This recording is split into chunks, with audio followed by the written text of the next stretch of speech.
Ladies and gentlemen, I am not here to heap scorn on the YouTuber known as Unnatural Vegan. I am not here to heap scorn on socialism or communism as abstract concepts. I'm not here to heap scorn on capitalism. I'm not here to heap scorn on Unnatural Vegan's newly adopted identity as a neoliberal.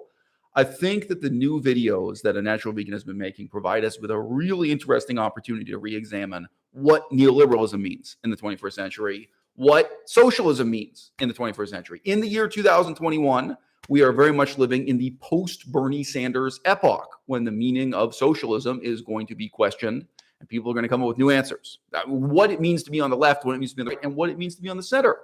These are things that are malleable and they're being redefined right now. Let me ask you a question, the audience. Have you ever once seen Joe Biden referred to as a neoliberal? You certainly haven't seen Donald Trump referred to as either neoliberal or neoconservative. So the significance and meaning of these things is susceptible to change. So shout out to everyone in the audience. I see just one comment so far. The last time I did a live stream, there was concern about technical errors caused by YouTube. Obviously, it's a miracle of our modern times that I'm able to do these things in a spontaneous way. We're playing the comments in the audience at all. As you guys know, if you support me on Patreon, I make almost no money out of this. It's not my pecuniary interest, but I enjoy doing this. If you hit the thumbs up or if you share the link, some of you might be a member of a Facebook group or a Reddit group or something. People who enjoy joining this conversation. Share the link through Facebook or Reddit or give it a thumbs up.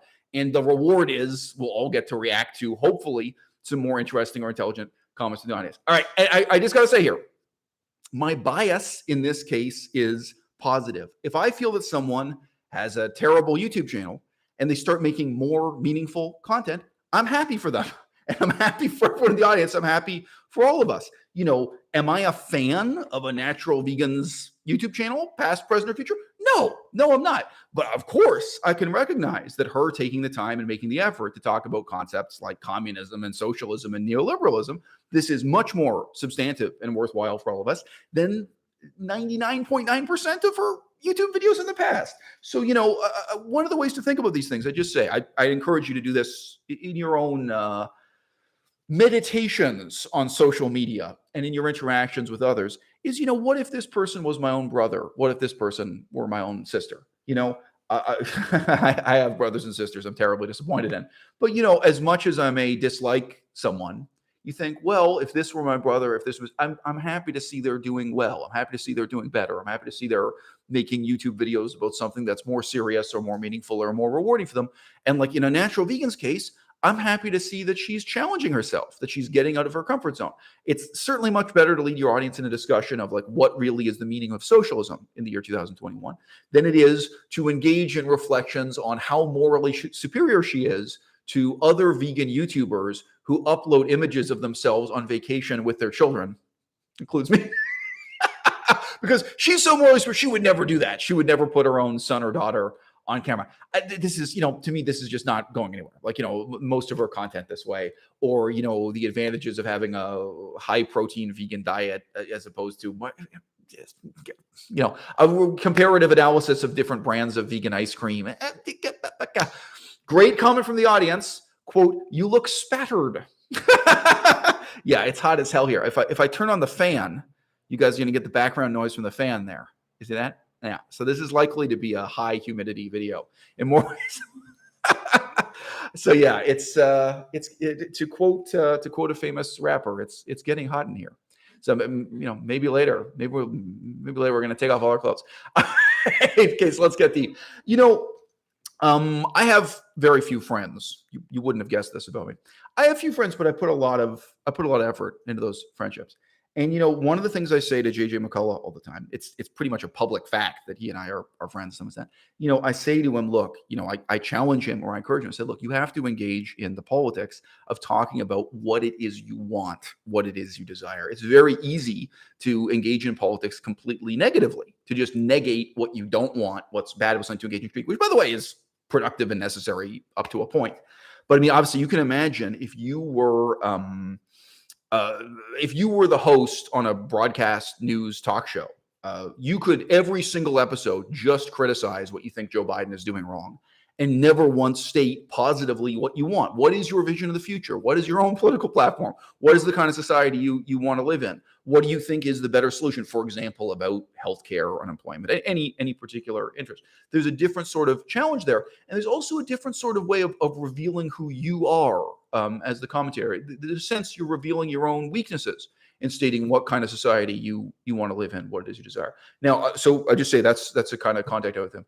I think over the years I've had that conversation with just a few other people where I say, look, I understand what you're doing here politically, but you're not really taking the risk of talking about what you want positively. Now, another type of honesty that I encourage YouTubers to engage in, and I encourage you in the audience to engage in, is talking about where your own political resolutions come from. What the origins of them are, which very likely will be in your own reading, possibly in watching a movie or hearing a news program on the radio, like a documentary on some news station like NPR or something, or it may come out of your own direct experience. And I find when people speak that way, it gives you a sense of why they believe the things they believe, why they aim at the goals they do, and so on. And it gives you a sense of the limitations and motivations and purpose of what they're saying now. So again, the purpose of this live stream is really not to criticize or hate on Unnatural Vegan. I applaud her taking this small step towards a more honest and profound engagement with politics and with the medium of YouTube, frankly. It's an improvement. I hope she takes more steps in that direction. But okay, Unnatural Vegan, we know broadly the arc of her life. You guys might or might not have noticed, but she often has movie posters up in the background of the Terminator, not quite Star Wars or Star Trek, but different science fiction movies. So we know, and she's talked to some extent about the movies she's a fan of, but she really collects this kind of chintzy crap from Hollywood science fiction movies. She's someone who started off being this kind of hippie into what she would now call pseudoscience, supernatural, magical beliefs. She was a philosophy major. She has a BA in philosophy, right? And she was into science fiction and this kind of thing. And at some point, she has obviously gotten interested in what would either be called neoliberalism or neoconservatism or even right-wing libertarianism. Now, I'm not hating on her. Again, I'm not criticizing her. There's probably an interesting story for her to tell there. Any of us who go through changes in our political beliefs, and by the way, I'm willing and eager to talk about the change in my own political perspective. My political perspective has changed just in the last 5 years, and I'm a vicious old man. Your political perspective changes between the age of 18 and 25, but it can change between 35 and 45. Believe me, But I can tell you what the things were I read, or what the experiences were I had in life, why my perspective changed, why my sense of emphasis changed. The question I would ask, and everyone should ask it to themselves, and if you have your own YouTube channel or if you have your own social media, what is it that changed in her that made her shift to this frankly right-wing view of the world that's very unpopular even amongst conservatives right now? This was popular around 1992. What made her shift to this pro-free market, so-called neoliberal view of the world? Now, it may be that she read a particular book. It may be that she watched a particular movie. It may be, this is completely speculative, that she used to be a bit more of a left-wing science fiction watching hippie, and then she met and fell in love with a particular man and and that man was more conservative or more right-wing or more libertarian, and she started to see things his way or started to watch the movies he watches or read the books he read, and that changed her view. For many people, that's the case, male or female. It's also possible, this is totally speculation, but many of you in the audience will feel this way. I know, this is so common. Maybe she started off being a bit of a left-wing person, and then on the internet, in her position as an internet commentator, she had to cope with a lot of bullshit from left-wing people. She started having conflicts with them and started questioning, so this is where this comes from. This is where this goes. In her case, just given her particular type of fame, her particular position in the vegan demimonde, the type of people who would be getting at her, talking to her about their political beliefs, talking to her about Bernie Sanders and Alexandria Ocasio-Cortez, but kind of left-wing, ecologically sensitive vegan people. Maybe in the last 5 years, maybe in the last 10 years, she's been sitting back looking at those people from her particular perspective and thinking, whoa, I don't want to be in the same camp as these people. Maybe she's starting to see cracks in that, or she's starting to see the extent to which concepts like socialism are really just used as bait on the hook to convert people to hardline communism, to draw people into Marxism. Certainly a large part of the energy of what goes on in the Bernie Sanders camp and in the Alexandria Ocasio-Cortez camp. Sorry, I am going to reply to stuff that people are saying in the comments. You're welcome to comment. You're welcome to join the audience. You're welcome to hit thumbs up so other people will comment and join the audience. Okay, keeping all the way real, the worst thing Bernie Sanders ever did for the future of life on planet Earth was bringing in this woman who promoted modern monetary theory, MMT, as his special advisor. And all the news broadcast stations covered it, and she has her book. So, quote unquote MMT. I mean, let's type it out if you guys know. Quote unquote. Quote MMT, unquote. The significance of MMT as an economic theory is absolutely nothing other than recruiting people into communism. There is no other positive significance. It's complete horseshit. No economist can take it seriously otherwise, except as this kind of far left recruiting tool. Okay, guys, I'm going to turn to the comments now. I just want to check, because we had to restart the live stream so many times. I'm going to click the mic, and I hope you guys can hear 3 clicks. 4 clicks. Okay, so if you guys heard the clicking, could someone just say that you heard the mic click? Because if not, the computer is using the wrong microphone, which will be disappointing to me, because this is the high quality microphone.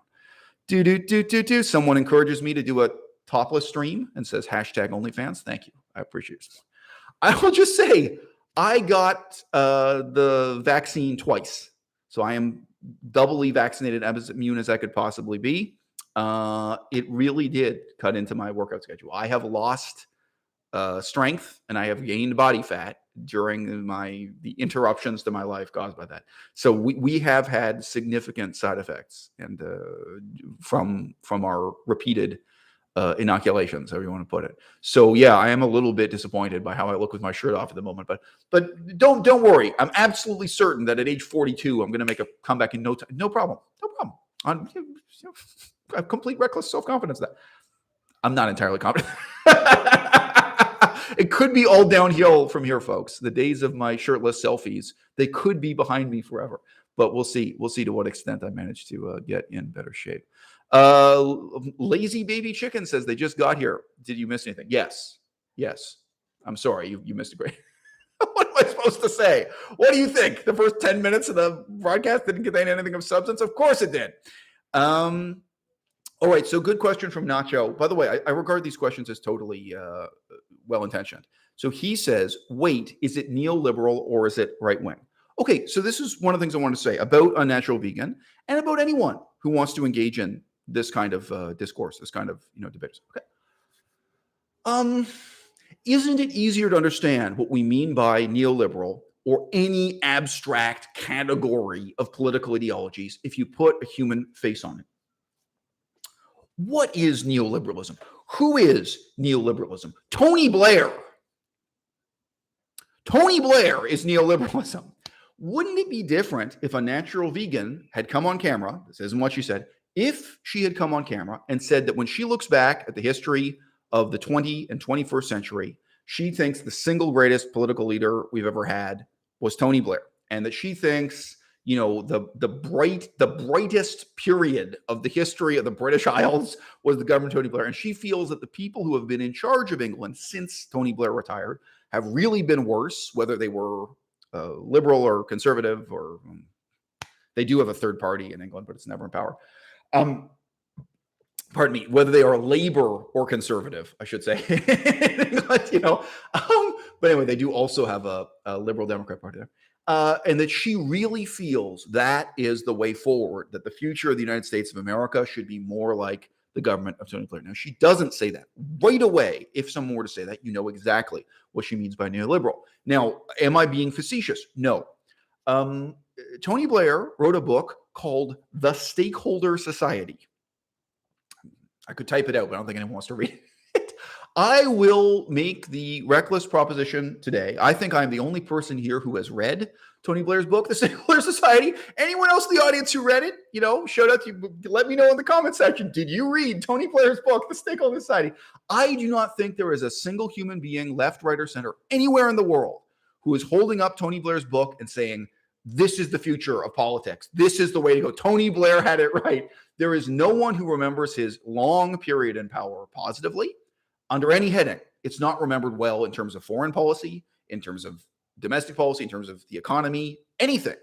Now, okay, Tony Blair's period in government is also not remembered as a disaster like communism or fascism. No, but I would say at best, people remember it as a disappointing period of mediocrity in the British Isles, right? Okay, so now that's interesting. Now, look, I asked the question openly. Is there anyone anywhere in the world who really positively identifies with neoliberalism in that sense? Someone who really says that they feel Tony Blair's book and his ideas and his ideals and the way he ranked, like that Tony Blairism was a wonderful thing in the history of the world, and that's what we should go back to, or we should go further in that direction. All right. Now, I cannot say nobody feels that way out of the billions of people on planet Earth, but let's be honest, shockingly few people feel that way. How many people today support Tony Blairism, by which I just mean, I mean neoliberalism more narrowly defined as the ideology of Tony Blair. So let me just justify the connection between the two. Prior to Tony Blair coming into power, in England, there was neoconservatism. Well, okay, I guess there are three parts. There was conservatism, there was neoconservatism, and then there was the far left, a form of socialism in England that was deeply beholden to labor unions and a small number of other kind of patrons of the Labour Party, as it then was. So you call that kind of paleo labor leftism. And what Tony Blair did was offer a new direction in politics, basically taking neoconservatism and painting it with liberal social and cultural values. So, for example, being pro-homosexual, pro-transsexual, this kind of thing.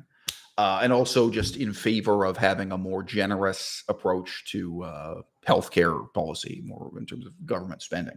So they took neoconservatism and gave it a kind of liberal coat of paint, and it became neoliberalism.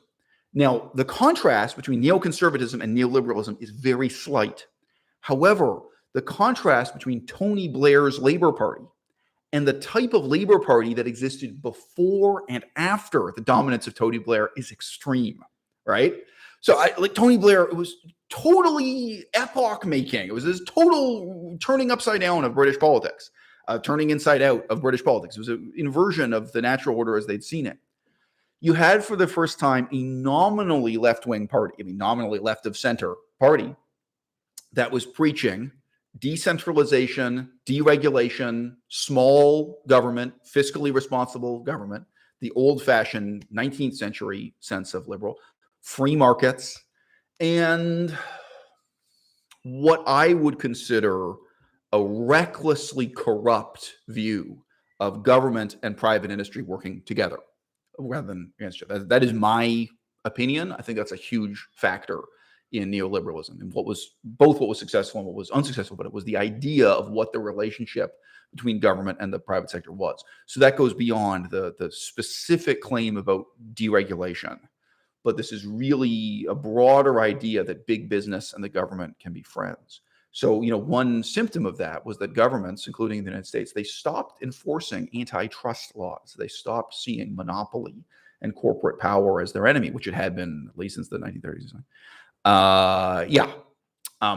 So there were a lot of kind of cultural changes in the government. Okay, so this has been a digression, but I do think it was worth doing because in the year 2021, it's not like I can just refer to Tony Blairism and expect you guys to know what the fuck I'm talking about or what Tony Blair had to do with neoliberalism, all right? I would say that Tony Blair is probably the purest example of what neoliberalism really means, that he is kind of the perfect example of neoliberalism. Now, by contrast, if you really get into the details of who Bill Clinton was, what he represented and what he did politically, it's kind of like, well, in some ways he was neoliberal, but not others. So again, I'm not even saying this as a good or a bad thing, but I would not describe Bill Clinton in the same way. And again, I think Bill Clinton actually has written some books, but none of them are a manifesto for neoliberalism the way Tony Blair's book was. So great. Someone in the audience says, oh yeah, Tony Blair. I have his poster on my wall, LOL. Okay, so look, again, I digress from this point before. I cannot say there are 0 human beings on planet Earth with our billions of people who really admire Tony Blair and own his book and hold it up and talk, the Stakeholder Society by Tony Blair. This is their manifesto for a better future, right? I cannot say there's nobody who has a poster of Tony Blair on the wall. How many people support Tony Blair's, again, kind of narrowly defined idea of neoliberalism? And how many people support Karl Marx? How many people support Bernie Sanders or AOC or let's be honest, Mao Zedong, Joseph Stalin? Like the extreme left today in 2021 is way more popular than Tony Blair. And guys, we can put this into, a kind of comparative perspective. What were the big political issues in the year 2020? I know that was a long time ago, 1 year ago. If you think about the race riots that broke out, the riots in response to police violence, there were very loud, very prominent communist voices. There were very loud, very prominent anarchist voices. The BLM organization, sensu stricto, strictly defined, they openly said that they were Marxists, and that kind of came out 2019, 2020, the extent to which that really was a Marxist organization. The founders were Marxist. That connection there. So, the year 2020, if you look at all the ideologies that were blossoming and that were contending to capture the public's attention in response to protests concerning initially police brutality. And as you may know, it then spilled on to question racism more generally, racism against indigenous people, the history of genocide, the history of slavery, the names of sports teams. That's a whole year ago. It's easy to forget. Should the Cleveland Indians baseball team continue to be called the Cleveland Indians? So anyone who lived through that can say, oh yeah, there are significant numbers of communists and anarchists out there. Okay, sorry, where were the utilitarians? Did anyone see any protests, people carrying the utilitarian flag? Were there utilitarians out there? That was Unnatural Vegan's former political identity. Before she started calling herself a neoliberal, she identified as a utilitarian and a consequentialist. What is the utilitarian solution to the pressing political problems of our day? Tell me. Some people feel that the United States should build a wall. Between themselves and Mexico. What would the utilitarian position be on that? What would the consequentialist? It's complete horseshit. Okay, so what is the neoliberal position now that she's switched? Why was there no neoliberal voice in those protests? And I don't just mean like on the street, but even like in the newsroom, like at the CNN broadcast center where they interview some person. And they predominantly, they interview people with PhDs and other kind of elevated. So they either have a PhD or they're a former employee of the State Department or some shit, or they're a congressman. Okay, so where were the neoliberals in the whole year 2020? There were all these political issues. What was the neoliberal position on the history of slavery and genocide and statues in the name of the Cleveland Indians and race riots and police brutality? Why did neoliberalism not have a voice? The banality, the irrelevance of neoliberalism, the politics in our day is shocking. Because, in case you didn't know, during my lifetime, neoliberalism has been one of the most successful political ideologies. It's one of the most successful political ideologies of the last 100 years. It was successful right up to the moment when it failed. And now it's fucking discredited and forgotten to an amazing extent. I'm sorry, Tony Blair himself, even if Tony Blair were the only neoliberal in the history of planet Earth, which he's not, neoliberalism is a much broader phenomenon. But Tony Blair personally was an incredibly successful politician, and he was imitated by other politicians all around the world for a whole generation, right?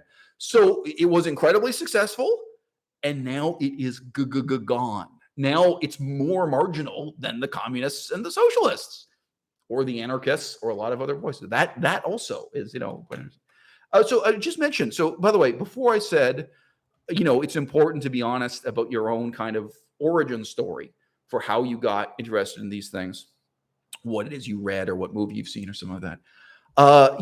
In my own relationship with Melissa, more than a year ago, Melissa said to me she was going to read Karl Marx's Communist Manifesto. So is that closer to 2 years now? Okay, so way back in 2019, Melissa said she was going to read the Communist Manifesto. By the way, we're not communists. I didn't guess we're anti-communist. But, so much of her own reading overlaps this, and I was like, Okay, all right, we're gonna do fundamental philosophy and history of Marxism and communism. Okay, and I kind of blew the dust off of those books, and at that time, I did make several YouTube videos talking about Marxism and communism. So here we are 2 years later, and she finally finished doing the reading. No, I mean, really, sorry. There have been different distractions and dramas in this relationship, but laziness has been an issue. Okay. she said, I mean, she would not deny and she would affirm that yes, her own laziness and lack of work has been an issue. But given that she finally did catch up on that, and she caught up on it after finishing reading several books about the horrors of communism in China. I can hold up the book, but it doesn't matter. Don't worry about it. Anyway, they've seen the books before. They know we have a lot of books on our shelf on this stuff. So now within this relationship, it's something talked about again. We talked about it about 2 years ago when she started doing that, and now we're kind of looking at it again. Oh, that's interesting. Nacho clarifies that the commenter known as Nacho is in fact female, not male. So you could have gone with the name Nachette. Okay, hear me out on this. Instead of Nacho, Nachette. You see what I'm saying? You see what I'm saying? Feminine ending to the word. No. Or would it be Nachoette? No, you want to keep the O ending. All right, sorry, I'll just take a moment. This is good a moment to say, but I just say I think it is important for everyone to be honest about why you're thinking about this at all, why it's relevant in your own life, and then of course also why it's relevant to politics on planet Earth. All right.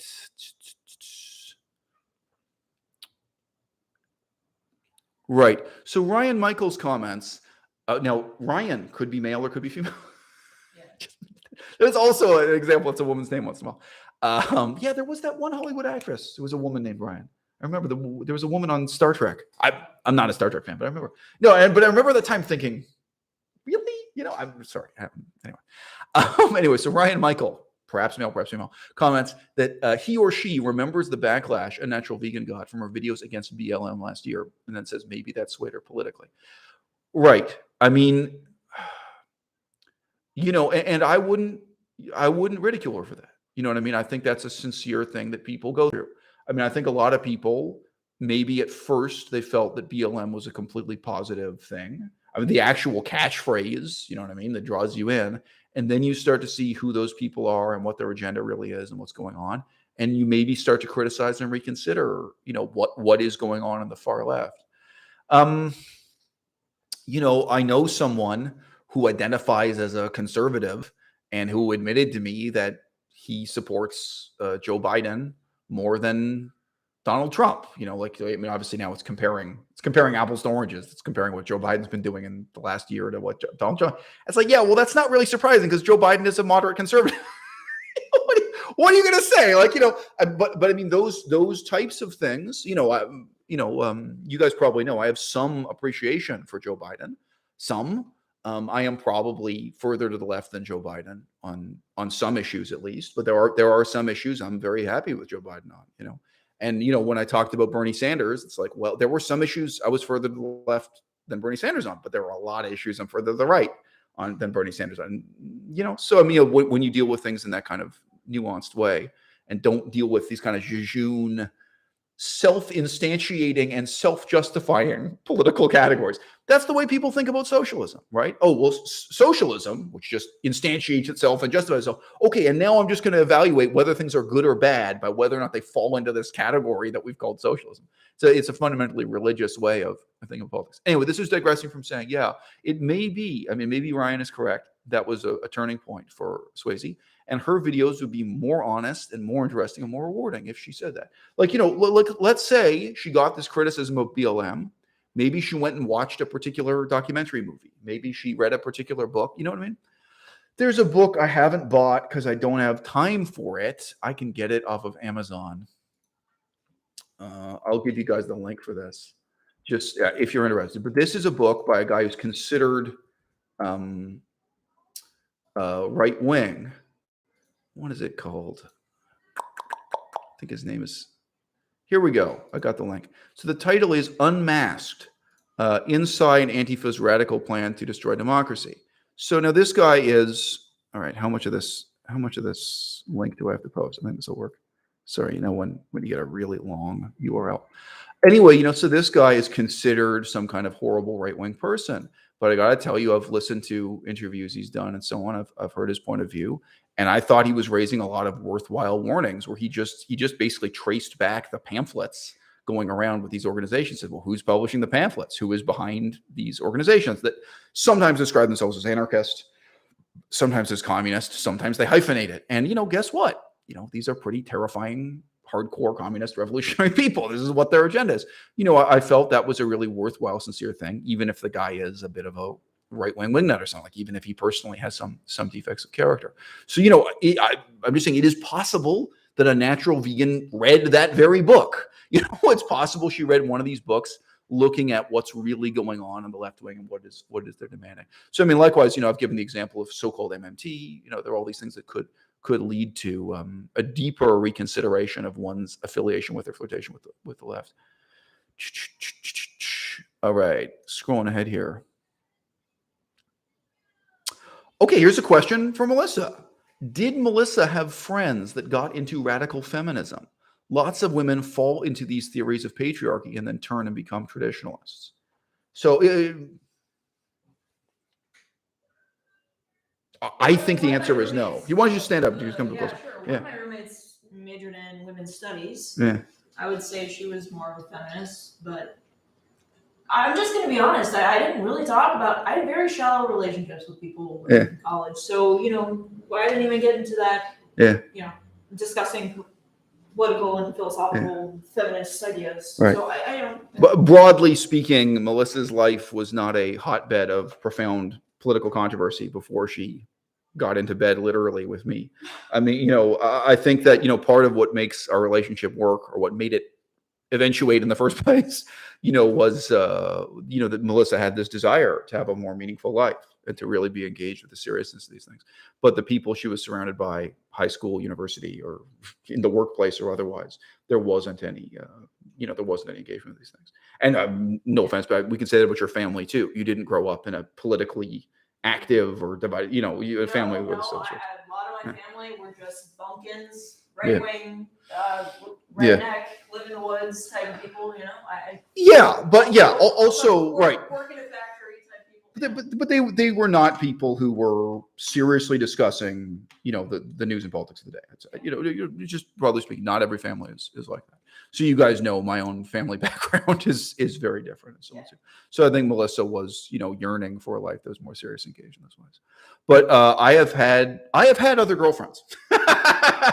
And no, I mean, one of my ex-girlfriends, maybe two of them even, that was a really important turning point in their life. I remember one of my ex-girlfriends, she related to me how she was drawn into these left-wing views on the witch trials in medieval Europe. These really kind of dramatized feminists, trying to make women during the period of witch trials in Europe into this kind of saintly cause, and kind of militant feminist paganism. And, and she got drawn into this stuff. And then she just reached a breaking point where she realized how dishonest this whole literature was. This literature written mostly by people with PhDs, this ostensibly respectable kind of feminist literature. And her connection to the feminist left, broke apart. Yeah. I got to tell you that there was a lot wrong with that girlfriend. As sympathetic as that story might be,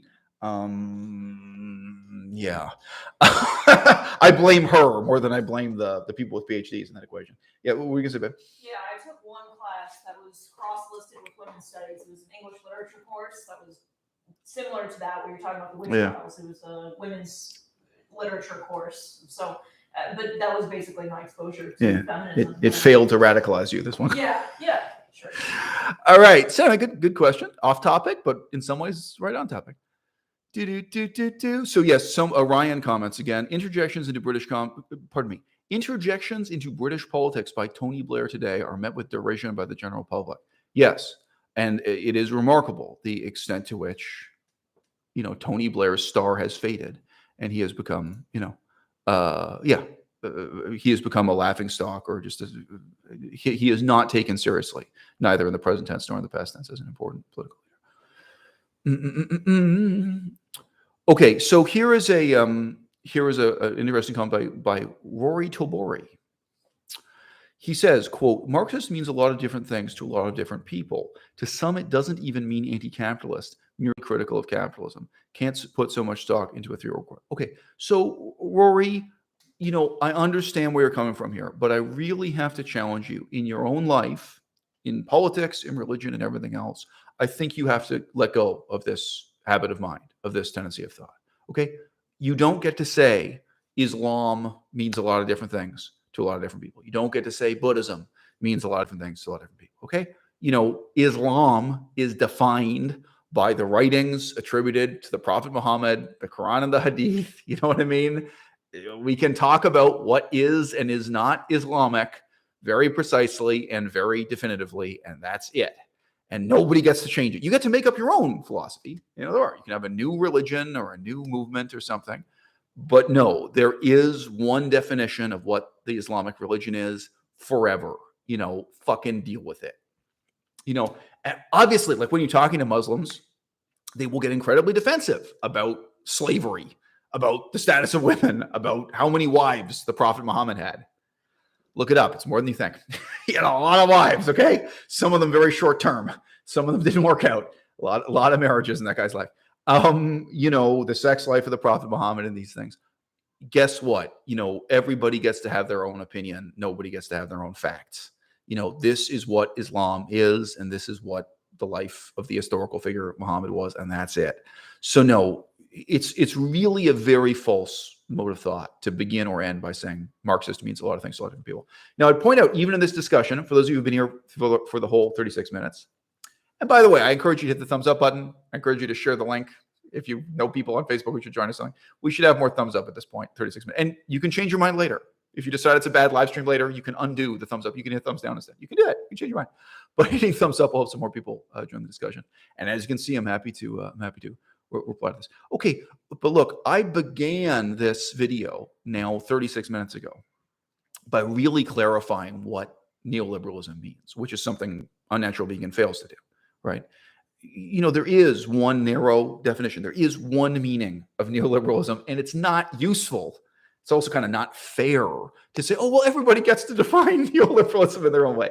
There is a hilarious moment in Unnatural Vegan's most recent video where she talks about neoliberalism as a political identity as if it were equivalent to homosexuality or transgenderism, where she says that other people should not use a definition of neoliberalism that they've taken off the internet out of a dictionary or out of an encyclopedia, instead of listening to the lived experience of people who identify as neoliberal. You can't make this stuff up. I would not. What? This is hilarious on many different levels. But in the same way, like a gay rights activist could say, look, you don't get to define homosexuality based on what's in a book. You have to just listen to the lived experience of people who identify as homosexual. Now, obviously, we're talking about something that's a kind of complicated, emotional, psychological phenomenon. There are people who identify as gay, but who have sex with members of the opposite gender from time to time, or even regular, okay, yeah, all right. So there isn't something that simplistic. We all kind of have some, if you're over the age of 30, you have some kind of sense of why there are sort of gray areas around what is homosexual identity, and that you kind of have to be willing to listen to people who are, somewhere along the dotted line of what these terms mean. But it's completely laughable. It's completely ridiculous to say, no, there is no one definition of neoliberalism. You have to listen to the lived experience, not the lived experience of people who are neoliberal, but people who identify as neoliberal. That is hilarious to me. And no, you can never do that with Marxism, with Islam, with anything else like this. No, we have to deal with binding, exclusive definitions. And when people are excluded by those definitions, they get to make up new words, they hyphenate them or what have you. I mean, there's nothing wrong with that either. But, okay, so I'm really just doing this as an example, but let's give an example of something that is a completely bedrock, central, definitive aspect of Marxism. Marxists believe, and Marx himself believed, and Marx himself said in Das Kapital, Marxists believe that it is evil for the owner of a company to profit by appropriating the quote unquote surplus value of what's generated by the employee. All right. So that is a fundamental, central, definitive aspect of Marxism. Now, somebody in this audience can say, well, Marxism means a lot of different things to a lot of different people. Okay. Now, what this entails, what they want to do about it, we could get into this at greater length. I had a video recently showing you young women in revealing attire at Walt Disney World, Walt Disneyland, the Walt Disney theme parks. So these are young women. They're often wearing not a whole lot more than a swimsuit. You know, the one who's the female character from Aladdin. I forget. You know, the Princess Jasmine from Aladdin. They're wearing a very revealing. They have these young women dressed up as Pocahontas. So I was criticizing this for political reasons, if you know what I mean, and I think that you do. But you know, there's another whole line of critique there, because when I was Googling this and getting this information, those women are paid shockingly little. These women are being paid next to nothing, and by definition, all of them are good looking enough that they could be working as a cocktail waitress. They could be working in the Hooters chain of sexually provocative restaurants. If you're not American, you don't know what Hooters is. You don't ever want to know. You do not want to know what that restaurant chain is. They could be working in Las Vegas in an array of jobs that are approximately as sexually exploitative as doing this role at Disneyland and making a lot more money. Now, you could add on, they could be doing OnlyFans, they could be involved in pornography, or you could go further. But it was like, just if you look at the same type of role of wearing this kind of revealing costume, showing off your body and doing chit chat with customers, they could be earning far more money anywhere other than Disneyland. They're paid shockingly little. Now, how do you take Karl Marx's principle and apply it to the situation? What is the surplus value they're generating? And what is the value of their labor when abstracted from, when removed from the context provided by the multi-billion-dollar investment of building a theme park around it, right? Like, you get into some really difficult questions. Now, you may say this is a ridiculous example. No, it's not. Every example is just as ridiculous.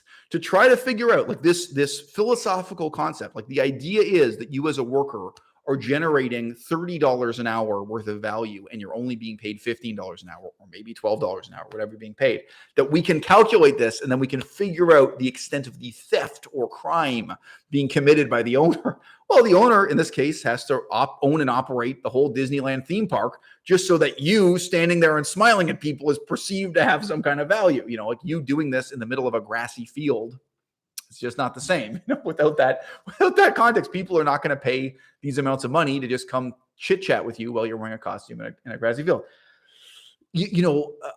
Every job in this way, if you are an employee, relies on a context of investment and risk and the money going into other things that make your employment possible, sometimes over prior decades, sometimes over prior centuries. My point here just being, no, it's really important to work with definitive and ultimately oppressive definitions of terms. And, you shouldn't be so attached to them. If you are a Marxist and you say, though, well, you fundamentally don't believe in X, Y, and Z that Karl Marx said, okay, then don't call yourself a Marxist. Call yourself some kind of post-Marxist left-wing person, make up a new term, put some hyphens in it, come up with something that describes what your position is reasonably. And you can explain to people what your relationship is intellectually or politically to Karl Marx, to what extent you were inspired by him or reacted against him.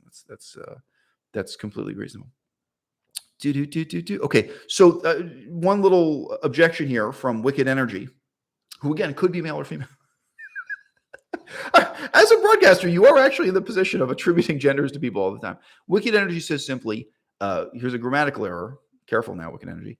Quote, isn't there completely different interpretations of Islam? What are you interpreting? So this is, properly speaking, a begging the question fallacy, right? Oh, yes, there's more than one interpretation of the Quran and the Hadith. set down by the Prophet Muhammad, which defines the religion, right? Yeah. So you don't get to have your own version of Islam. Now, again, I'm sorry to insult you, but have you looked into what the differences are between the different legal schools of interpretation? They're called the schools of jurisprudence in Islam. Well, under what circumstances exactly do you cut off one hand and one foot from someone for being a thief? Like, this is what you're into, okay? Yes, there are ambiguities left in the law set down by the Prophet Muhammad to be interpreted. But I mean, dude, come on. But no, the point is there, yes, there is more than one interpretation, but what it is an interpretation of, that is definitive. That is Islam per se, and that, that can't be disputed or reinvented infinitely. So, likewise, legitimately, there's more than one interpretation of Karl Marx, but what is there to be interpreted, right? All right, just scrolling through the comments. All right, so Wicked Energy comments. I do also think this is actually an interesting comment. He says it makes sense that a natural vegan changed from objectivism to neoliberalism. So that's actually interesting in a few different ways. Her public political identity was utilitarianism. But I actually think it's quite an interesting suggestion that her real engagement was with objectivism. That would explain a lot. Probably, I mean, I'm just being honest with you. I think that's actually a brilliant suggestion. Maybe her real position is that she is an objectivist and that she used to present her objectivism as this confusing set of claims about utilitarianism and consequentialism. And now she's rationalizing and presenting it as neoliberalism. So you can let me know, Wicked Energy, if you've ever heard her identify with objectivism or the philosophy of Ayn Rand. But that would be an interesting, revelation.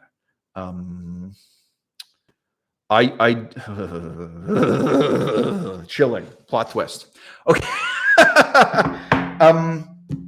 Look, guys, one of the things I try to train people in my audience to do is to not reason politics through, beginning from the sky and then concluding with the ground.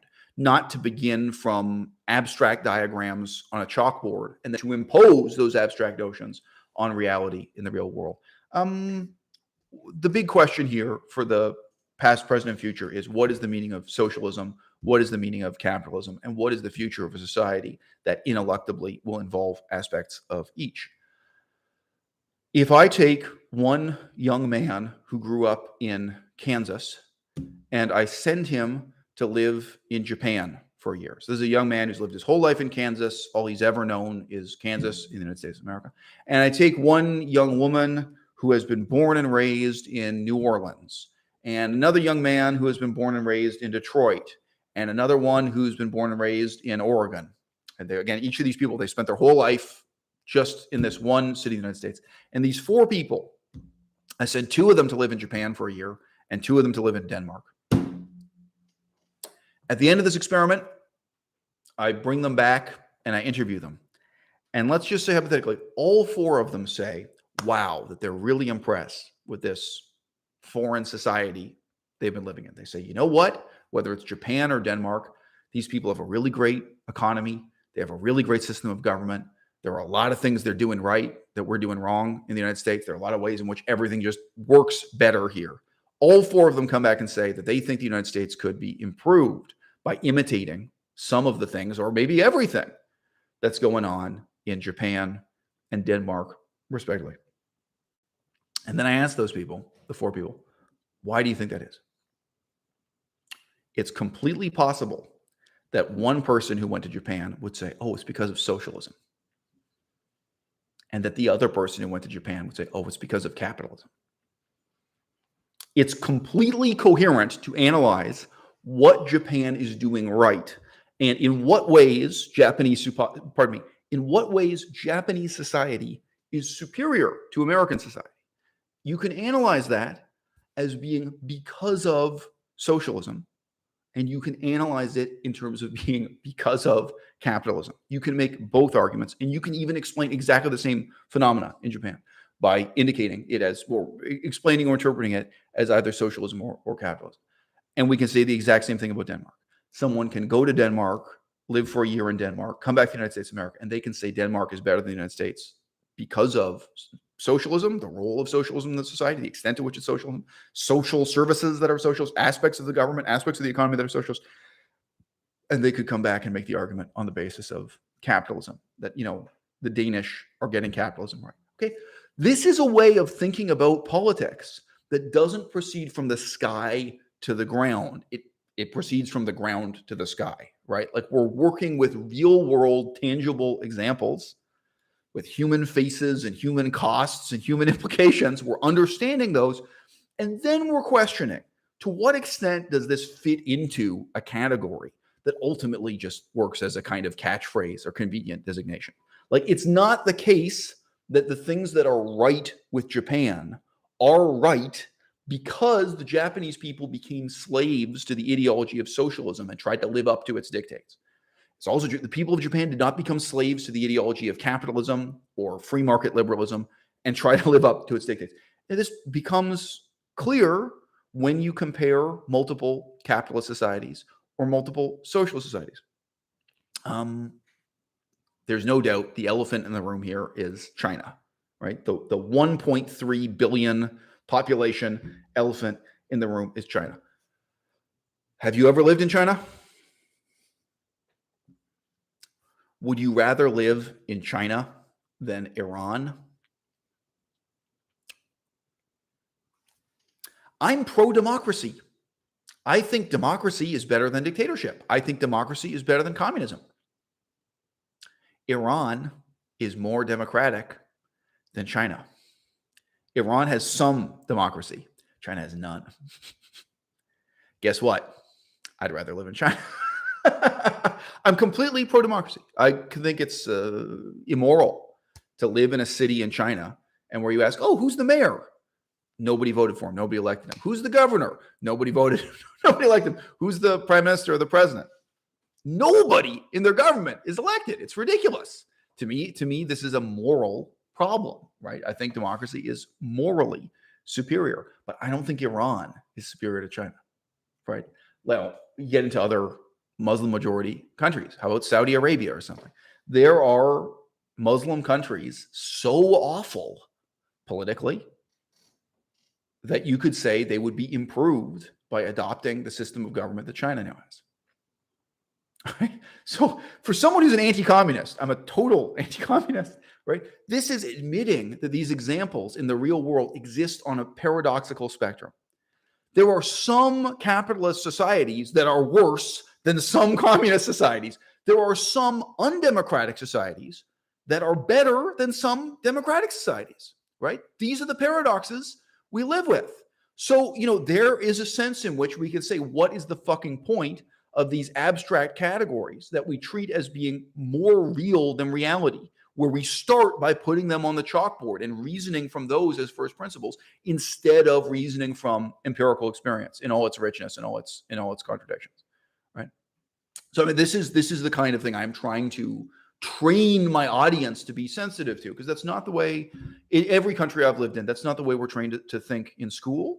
That's not the way we're trained to think in church or in a Buddhist monastery. Most people pick up the habit of life of thinking in terms of the abstraction first, and then you take the confusing mess of facts and empirical reality and try to force it to fit into the abstractions. Now, look, again, just to make my own bias clear, would I rather live in Switzerland than in communist China? Like, do I think Switzerland is a better place to have a child and raise a child? Of course, I think Switzerland's a better country.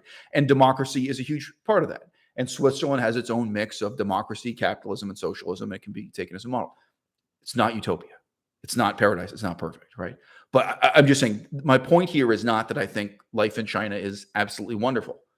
Compare it to Iran, though. Compare China to Iran. Compare China to Afghanistan. And in case you don't know, Afghanistan used to be a communist country. There's a parallel universe. You can make up a hypothetical scenario and ask, would Afghanistan be better today if they had remained a communist country for all these decades instead of going through what they've been through in these decades? All right, that's real politics, baby. And that's what you'll never hear on CNN. That's what you'll never hear on, even Vice Vice television. They think they roll up their sleeves and deal with their politics. They don't. Those are the really hard questions we have to get into. And that's the kind of frame of reference you need to have when then turning your attention to, this kind of very practical question, but the past, present, and future of neoliberalism for the United States of America. Which again, I shout out to Unnatural Vegan. I thank her for raising these questions for audience. It's a lot more meaningful than it's a lot more meaningful for her audience than what she has been peddling for the last many years. Matt Angiono says, both the right and the left seem to be hell-bent on destroying the environment, ... Aside from veganism, what do you see as the best ways to be an environmentalist under the current consumption-based system? Okay, I'm going to turn on the fan for 1 second here, guys. Yes, you can see the beads of sweat. I'm not nervous. It's just hot as hell. Okay, oh, momentary. Where do you guys think I'm going to go with this? Some of you have been watching my YouTube channel for more than 5 years. What do you think? I think, Melissa, I think nobody can go right. I'm going to go back to the stop. Stay up. Here. Just go close to me. I'm going to go back and reference your old video where you say, stop using paper. Yeah, I remember. The palm oil video. No, you're wrong. See, let's check the Peter Gallery. You guys, yeah. Melissa was joking that I was going to do this. Any other predictions about what my so just mentioned there was a comment. Somebody said, quote, I heard China is a dump. And that was censored. I just had to click. Like it censors things. I had to click, no, don't censor it. You know what I mean? I get an option. So there you go. And look, a lot of ways these things are okay. So anyone got any prediction? What is going to be my now I got to find the comment again. The question from Matt Angiono, that both the left and the right seem to be hell-bent on destroying the environment. Aside from veganism, what do you see as so some people have been watching my channel. One guy says satellites to block the sun. Yeah. Satellites do. Some of you guys have been watching this channel for many years. All right. But I'm going to deal with the more fun. I'm not going to deal with particular examples. I'm going to deal with the particular. I'm going to deal with the broad, profound question being raised here. Okay. Look, Matt, this actually, my answer has everything to do with neoliberalism. Okay. Everything. So I was once at a Buddhist monastery where a political discussion of this kind was happening. And my antagonist, the guy I was disputing. Oh, so now what you're rolling? You don't think this is going to be a good anecdote because it's from a Buddhist monastery? We talk politics. I'm just joking around. Melissa looked disappointed when I started mentioning Buddhist monastery. Okay, so there was a guy at this Buddhist monastery, and he was actually quite at a senior level in the American government. He was one of the administrators of the American Virgin Islands. So you guys may not know this. America, it's mostly known for being 50 states. But there are some parts of America that are not states. They're other kinds of dominions and territories, and they have very different systems of government. And nobody complains because normally they have a very small population, and it is what it is. But anyway, so he was one of the people who was governing or running the American Virgin Islands. So this is a guy who was a career politician who had actually risen to quite a high level. So just that is quite a senior position in government. So he probably had a whole series of positions in government before being given this position in the Virgin Islands. And he said to me something that was really a totally sincere neoliberal view of the world. That guy was quite elderly. I'm certain he's dead of old age by now, just many years ago past.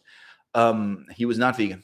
But anyway, he said that on this environmental thing, he feels that there is no problem because the way government works, this is a neoliberal view, he says the way government works is that you invite the stakeholders together. Remember Tony Blair's book, The Stakeholder Side. You invite the stakeholders together. Everyone wants a different piece of the pie. And then government provides the kind of round table where you work out a compromise so that everyone's happy or everyone feels they're getting, there are competing human interests for the use of the environment. For example, a forest, for example. Okay. No, I was in the room. I was in the room mostly as a scholar of Buddhism. That's why I was there. But nobody suspects that I actually have this really deep, history with political science. That now you're in my wheelhouse. I gave this very passionate denunciation of the neoliberal position. I totally weighed in on this guy, and I think it stunned everyone in the room. It certainly stunned him. And I said, so your position is that everyone sits down at a round table. They decide, what are we going to do with this forest? And some people are from the pulp and paper industry, And some people are from, the water industry. Some people live in the town down the road and they don't want the water to be polluted. And, I gave a bunch of examples. Some people from the lumber industry and they want this. Some people want some old growth forest for tourism. There are these humans. And then you just take the average of human convenience. And then guess what? The whole forest is cut down. Who is there sitting at that table to represent the monkeys? Who is there sitting at that table to represent the pigs or the wild boars or the bears or the birds? Who is there at that table that represents the interest of the tree itself to continue standing? Who represents the atmosphere or the water cycle? It's like nobody, because all of the human interests you're talking about government satisfying are just in exploiting the environment, All of the human interests, you say that democracy in this neoliberal format adequately represents, all of those concern human beings getting rich through the devastation of natural resources, And I concluded my, I had to speak briefly. It was not a live stream. This was a debate in a Buddhist monastery. But, I was saying the illusion of neoliberalism is that there is a balance. But what you're talking about is the balance between competing interests who are bidding to cut down the forest. It is not the balance between cutting down the forest and having the forest regenerate, or, the balance between different types of wild animals, wanting to survive and so on. So remember, I gave a very passionate argument of that kind. Okay. In the British Empire tradition, this is a very deep, very fundamental problem in government. Canada, Australia, New Zealand, especially. You could debate whether or not it's a little bit different in a state like Oregon, where the government itself directly owns the forest, which I also find very morally troubling. The percentage of the state of Oregon that is owned by the government is shocking. I'm sorry, from memory, but I don't know, but it's something like more than 70% of the land is owned by the government in Oregon. And it's still not ecological paradise. There are these really weird, by the way, Hong Kong is a capitalist democracy before it was taken over by China. The government owned 100% of the land. There were a couple, sorry, I shouldn't say it was about 99% of the land. There were a couple little patches that weren't owned by the government, but basically the government owned everything and they just leased and rented it out to everyone. Hong Kong was a society that was capitalist from the grass up, but the grassroots down was socialist, so yeah. So, I paid rent to my landlord and he paid rent to the government. And there was a big gap between how much rent one paid, but everyone was a renter in Hong Kong. So it was a total leasing and renting system where nobody owned the land. Just giving this as an example for how much variation there is. Just imagine.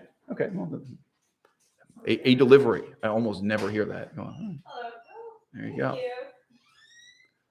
More proof that capitalism works. Is it a book? Perhaps it is your Let me just feel. Oh, that's definitely what it is. Okay, great. So then put it over there. If it was a book, if it had been a book that were delivered, I'd open it on the screen. Okay, I'll put it in community, but no, I can't open it. That'll be fussy. All right, cool. So that's actually the illustration for the front cover of my book. If you guys didn't know, I'm writing a book. We believe that's what just arrived in the mail. It's the original.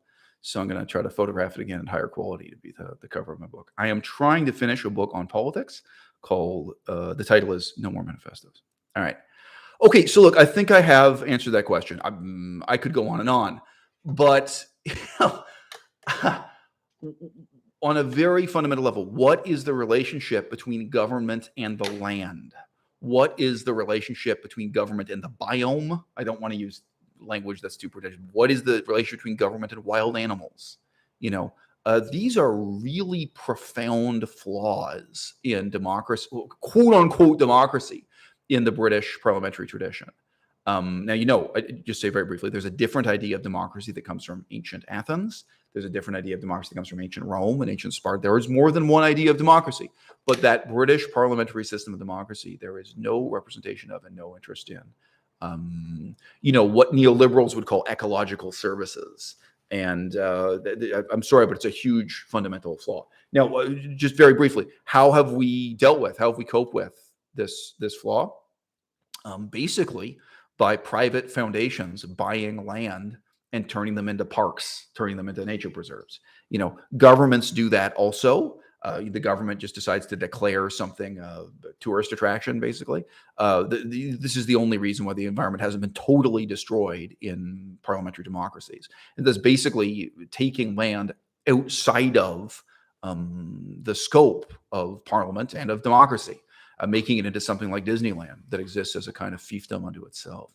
So, which also, from my perspective, is not really a solution. This is a kind of non-solution, but that is how we've coped.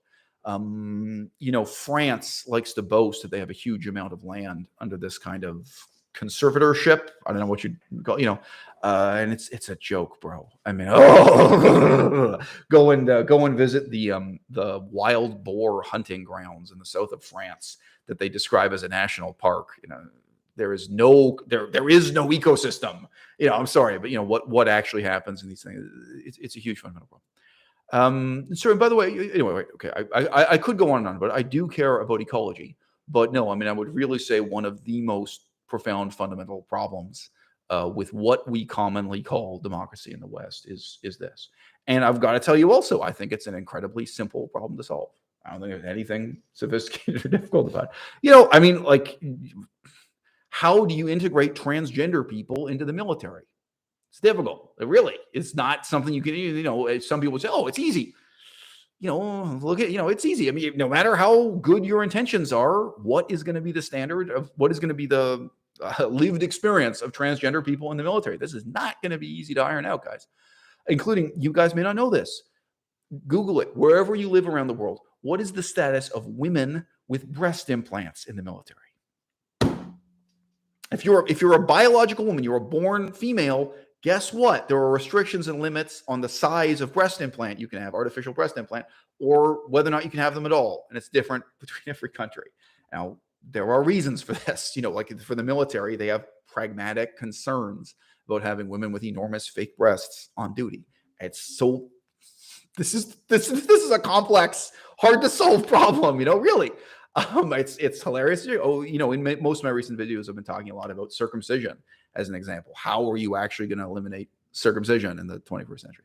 Difficult problem. But the politics of land, also, by the way, the politics of indigenous people, I find incredibly easy problems to solve. The reason why we haven't solved them is that the type of person who's in power in a neoliberal Western democracy doesn't want to solve them.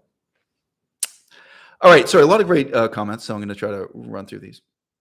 Sasha Dixon comments. Now, Sasha could be a man's name, could be a woman's name. Have you known? Yeah, because yes, Sasha, right. In Eastern Europe, especially in Russia, etc., you get a lot of men named Sasha. It's I believe it says an abbreviation for Alexander, something like that. Yeah. Anyway, so Sasha says, sorry, this isn't about the current topic. Do you think you could make a video about feminism and your thoughts on different types of feminism? I've done maybe 2 videos on that. I would like to say, apropos of nothing, I remember one of my videos about feminism was made before I got together with Melissa in response to a woman who was trying to sleep with me. I just says I had very unfeminist reasons. I was completely honest in it, but I remember there was this woman who was writing to me, and she was kind of interested in, getting. And she's like, "Well, I'd really like you to make a video talking about your views on feminism." And I did not say anything in that video to pander to her or flirt with her. I was like, "Oh yeah, I just kind of recognized I'd never made a video stating my position of feminism," and I did my usual act.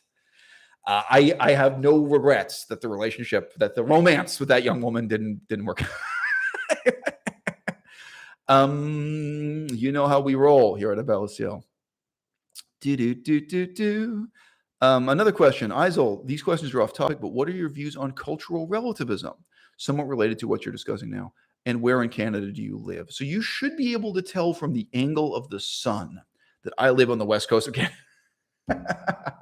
I joke, but yeah, so we're on the west coast in a small city called Victoria, but Victoria actually is the political capital of this province, and the province is larger than most countries in Europe. It's an enormous province, but a province with actually a very weak economy. Most people do not realize that. This is an economically tiny place, although geographically massive, and we live at sea level on the west coast. So that's part of why it's so warm here.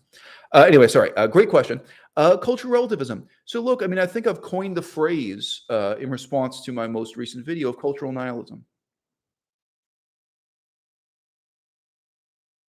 Now, look, ask another question if you think I'm wrong. But I think that my position on cultural relativism is completely explicitly articulated in the last two videos I did about multiculturalism. I mean, I think if you put those two videos together, I think there are kind of no questions left unanswered about that. So I'm not evading the question, but I do think I made more than 2 hours of video really talking about that.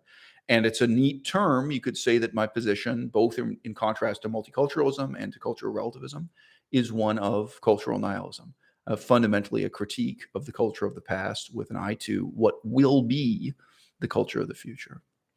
Oh, so he followed up by saying he's curious about where I live and how it influences and shapes your views. Okay, so you guys probably will not guess what's going on. By the way, thanks for the thumbs up. We got 47 people here. It would be great if we could have 47 thumbs up. Again, it'll just help people find the video. If you guys know anyone on Twitter who'd want to join this conversation, share the link on Twitter, because if you do it while the live stream is ongoing, people can join the conversation. It's interesting. And maybe they'll hate my channel. I mean, it's fine. I can make more enemies. I can make more friends. I'm cool with either one. So something I wanted to say earlier, but I digressed from a digression. This reminds me of, you know, for many years, people have talked about my tenuous and conflicted relationship to the American left. You know, they ask in various ways, in what sense am I left of center, or what is my relationship to the left wing? And by the way, often people kind of embrace me as someone who is anti-left, although few people perceive me as conservative or right wing. Once in a while, people do. You know, but I'm obviously a critic of a great deal of what's going on the left. And you know what I would emphasize most of all, and I've done this recently in some of my personal friendships, personal relationships, is look, you may not realize, you as a viewer of this, or you being a friend of mine who's known me for years, you may not realize the extent to which people on the left refuse to talk to me, the extent to which the left regards me and treats me as a pariah. It's amazing that the term pariah is not yet considered politically correct, by the way. It's amazing that that's still acceptable given the, you know, a pariah is actually, the real meaning is suggesting someone within the Hindu caste system of India, someone who is regarded as untouchable, someone you wouldn't touch or talk to or be associated with because they are so low. They are an outcast in the caste system. So yes, I could sit here and try to brainstorm less offensive terms for than pariah. Probably all of them have specific cultural connotations. But you know, I've said recently to a friend of mine, you know, you may not realize the extent to which left-wing people and left of center people hate me, like really viscerally hate me, and cannot stand to listen to me talk and cannot be my friend. The extent to which left-wing professors at my university intensely hate me, you know, for example, then I have to deal with that in a situation of unequal authority, you know. And you know, I'm not criticizing people for saying you can't imagine this. I'm probably, as soon as I've said that, a lot of you are like, oh, I can imagine that. You know, my point is not that it's hard to imagine, but many of the people in my life, they have not considered the extent to which I am actively excluded and snubbed and really hated by the left. Now, I've many examples and many experiences of this, but if you're having trouble visualizing it, the left wing where I live is unbelievably pro-Palestinian and anti-Israeli to an anti-Semitic extent, frankly. There's plenty of anti-Semitism on the left. The left wing is anti-police and anti-prisons to an unbelievable extent. I've had experiences. People would never talk to me again. I do not believe in abolishing prisons. I think some people need to be in prison, sometimes for a short time. I won't digress too much. I think people can go to prison for 3 weeks and really turn their lives around as a result. I think short prison sentences are underrated. People can go to prison, get the message, and then be like, okay, I gotta change my way of living. I think short prison terms can really change people's lives. But sure, some people need to be in prison for 10 years. Some people need to be in prison forever. I'm not an idealist that way. The left here, probably where you live too, wherever you're watching this, They define themselves as being against the existence of prisons. The left define themselves as being against the existence of borders, and then being pro-illegal immigrant. And most of all, yes, y'all, the left, where I live, the left in the Pacific Northwest of the United States and Canada, the left here is pro-drug addiction. They're in favor of marijuana. Of course, they're in favor of alcohol. It's not even a question. They're in favor of hard drugs like heroin and cocaine and ecstasy or MDMA. They're in favor of antidepressants. They're in favor of living a totally self-indulgent life this way. They're in favor of video games. They're in favor of stamp collecting. They're in favor of skiing. They're in favor of enjoying life in a way that I'm totally morally opposed to. I'm even against stamp collecting people. I'm half joking. But, I think that is aesthetically what a lot of conservatives respond to positively with me. I think there are a lot of conservatives who look at me as this kind of defiantly self-disciplined, sober figure who's looking at the left saying, you people are a bunch of degenerates. And I think there are a lot of people on the left who feel like they're a degenerate when they're in my presence. And they don't like that I'm vegan, and they don't like that I'm sober, and they don't like that I'm willing to talk in a real brass tacks way about the reality of war, foreign policy, like what Joe Biden is doing in Afghanistan and India and China and everything else. Like, that down to earth, talking about war in a realistic way thing. There are all these kind of aspects of my character where the left feels the kind of danger of just even allowing themselves to have a conversation. So many times, if I try to talk to left-wing people about drug policy, they will get incredibly angry and storm out of the room before they cannot let themselves sit. So look, the question was, to what extent are your views shaped by, where you live? That's the main way it shapes it. And, I am not going to sit here and praise conservative rednecks. I had a conversation with a conservative redneck more than a month ago, not too long ago. A guy here who's vegan. But he is, frankly, a conservative redneck. And he jokes about himself that way, too. He said of his own values that he's struggling against being a redneck hippie. I thought that was a charming turn of phrase. But he is. I was talking to this conservative. And now, I'm not going to praise this guy to the sky. There are a lot of things he's wrong about. But a conservative redneck, right-wing and moderately right-wing, they will sit and talk to me and listen to me, and they will hear me out.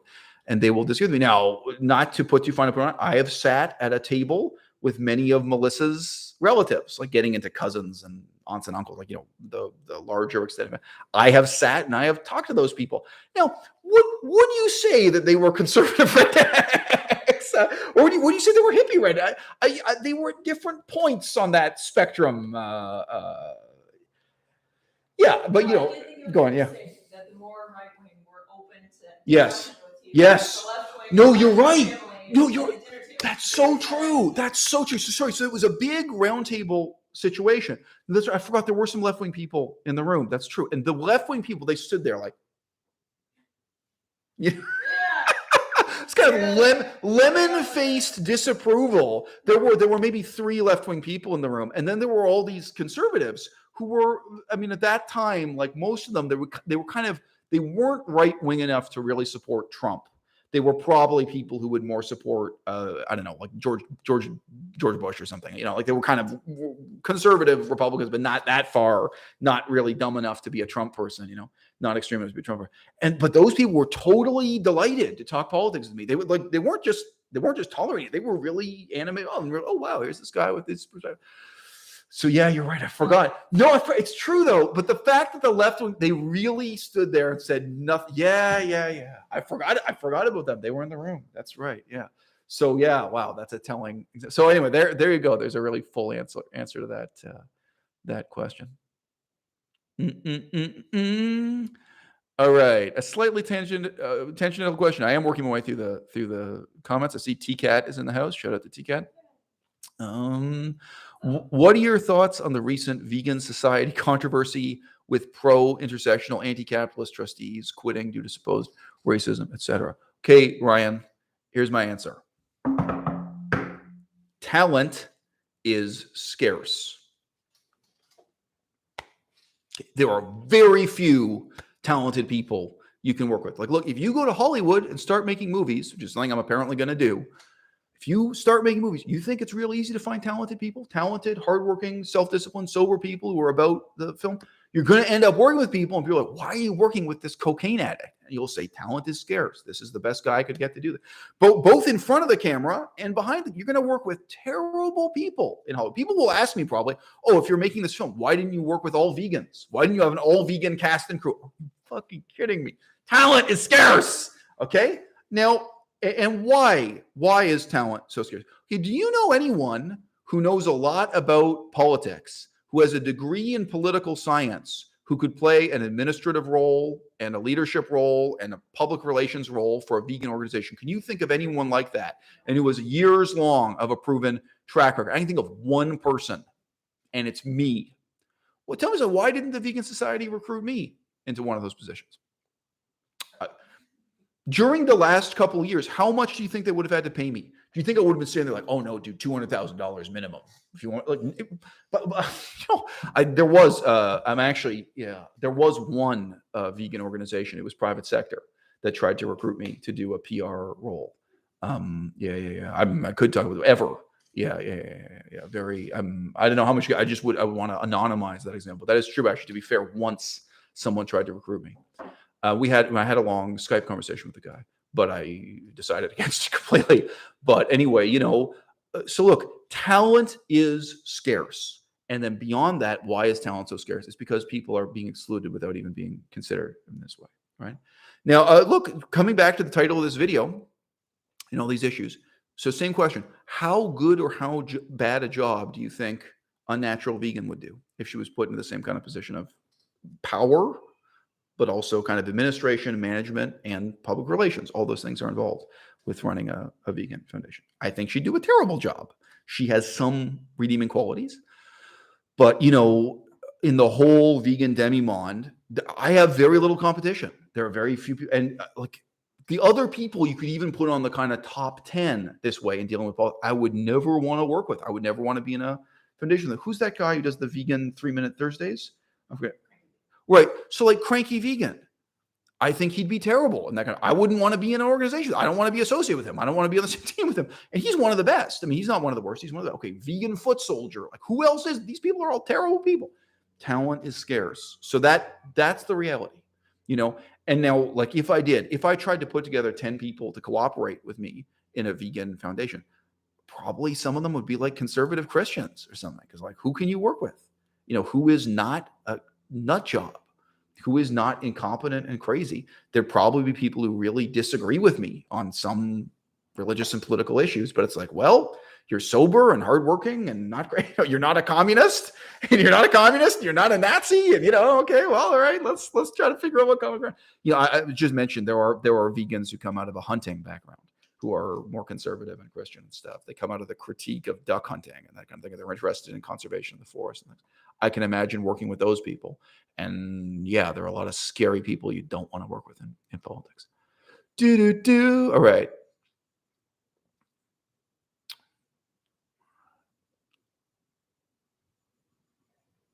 Oh, so this shows that I don't actually watch Disney movies. I just criticize them. Turnval comments, while on the fleeting topic of Aladdin, this is Disney's Aladdin, let's talk about the scene with a brothel in the movie where the women all knew Aladdin. So I take it Aladdin runs into or runs through a brothel at one point. Deep cuts. I have always felt that the Sega Genesis Aladdin game is really overrated. Super Nintendo too. I just mentioned people worship the Aladdin video games of that era, but it's not so great. All right. So TCAT says if you get 100 Marxists to define what is the working class, you will get 100 different answers. All of them wrong. So Wicked Energy backed up his former comment. I did not know that. Wicked Energy says that Unnatural Vegan was previously an objectivist and did a video on Ayn Rand. Woo! Okay, guys, let's just check. Has that video been deleted or delisted? I am shocked. Okay, so my speculation before that Unnatural Vegan's so-called consequentialism and so-called utilitarianism was a mask for Ayn Randian objectivism. Wow. So she made a video 1 year ago that has it has 56,000 views, and it is called Why I Gave Up Objectivism. So that is a small number of views by her standards. I'm not criticizing her, but obviously it was less popular than her videos on many other things. So there you go. I did not know that side of her story. I was speculating. That's the link. So that's Unnatural Vegan confessing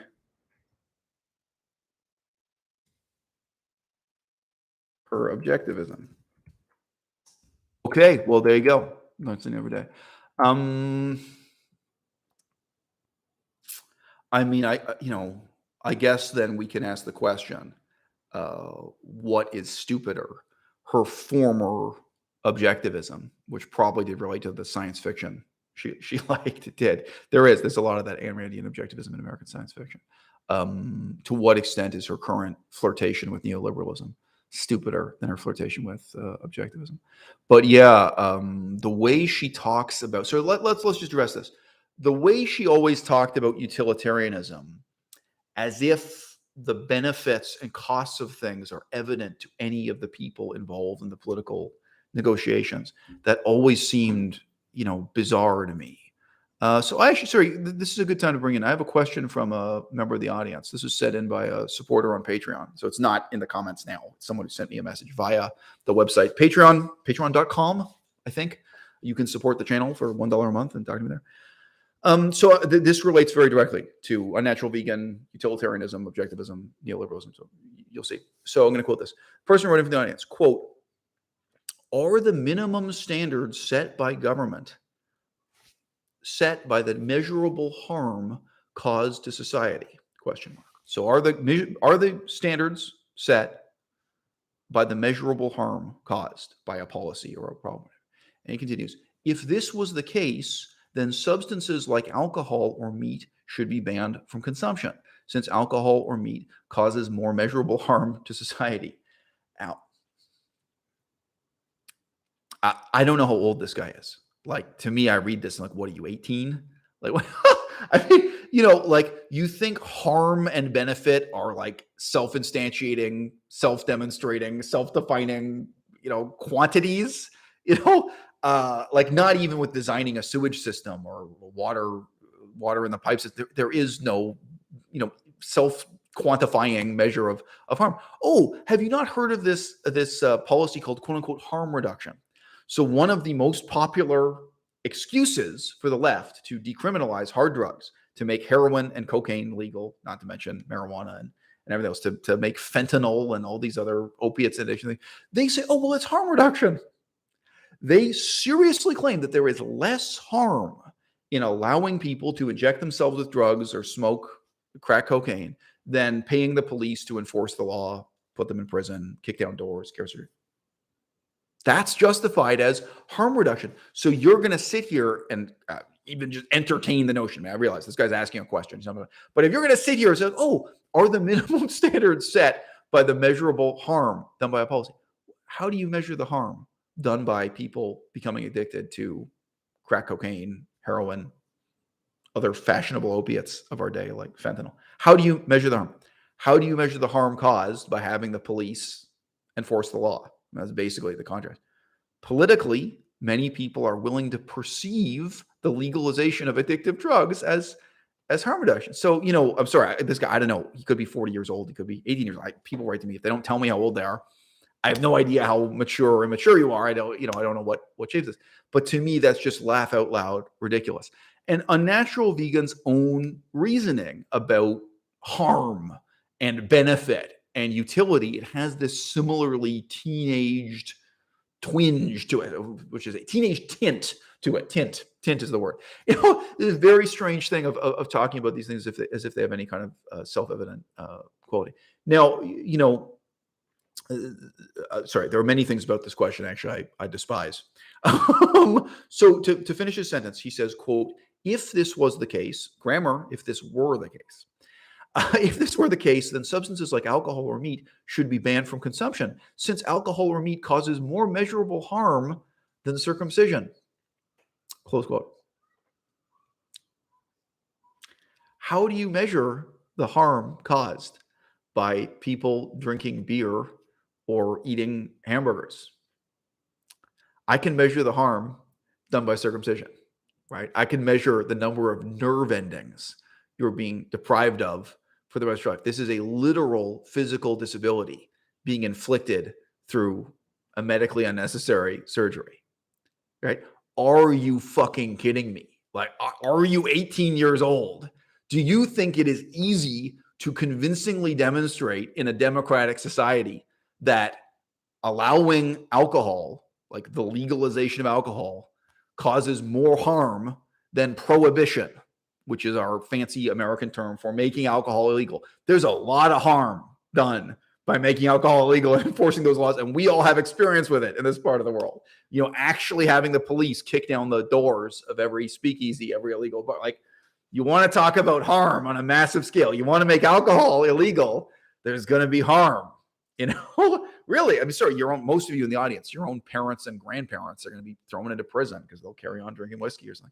There will be people who don't change. There will be people who make beer in their basement and who make whiskey in a still in their backyard. You are talking about draconian enforcement on a massive scale to outlaw, alcohol. And by the way, this is the same argument the left wingers use to talk about harm reduction. They say legalization makes harm reduction. Now, another thing to note, if you follow libertarian politics, it is interesting to note that the right wing, the libertarian right wing, they also support quote unquote harm reduction. They support total legalization, total decriminalization of all drugs, including heroin and cocaine. So interestingly, both the far left and the far right, in America at least, support making illegal drugs legal with this kind of reasoning.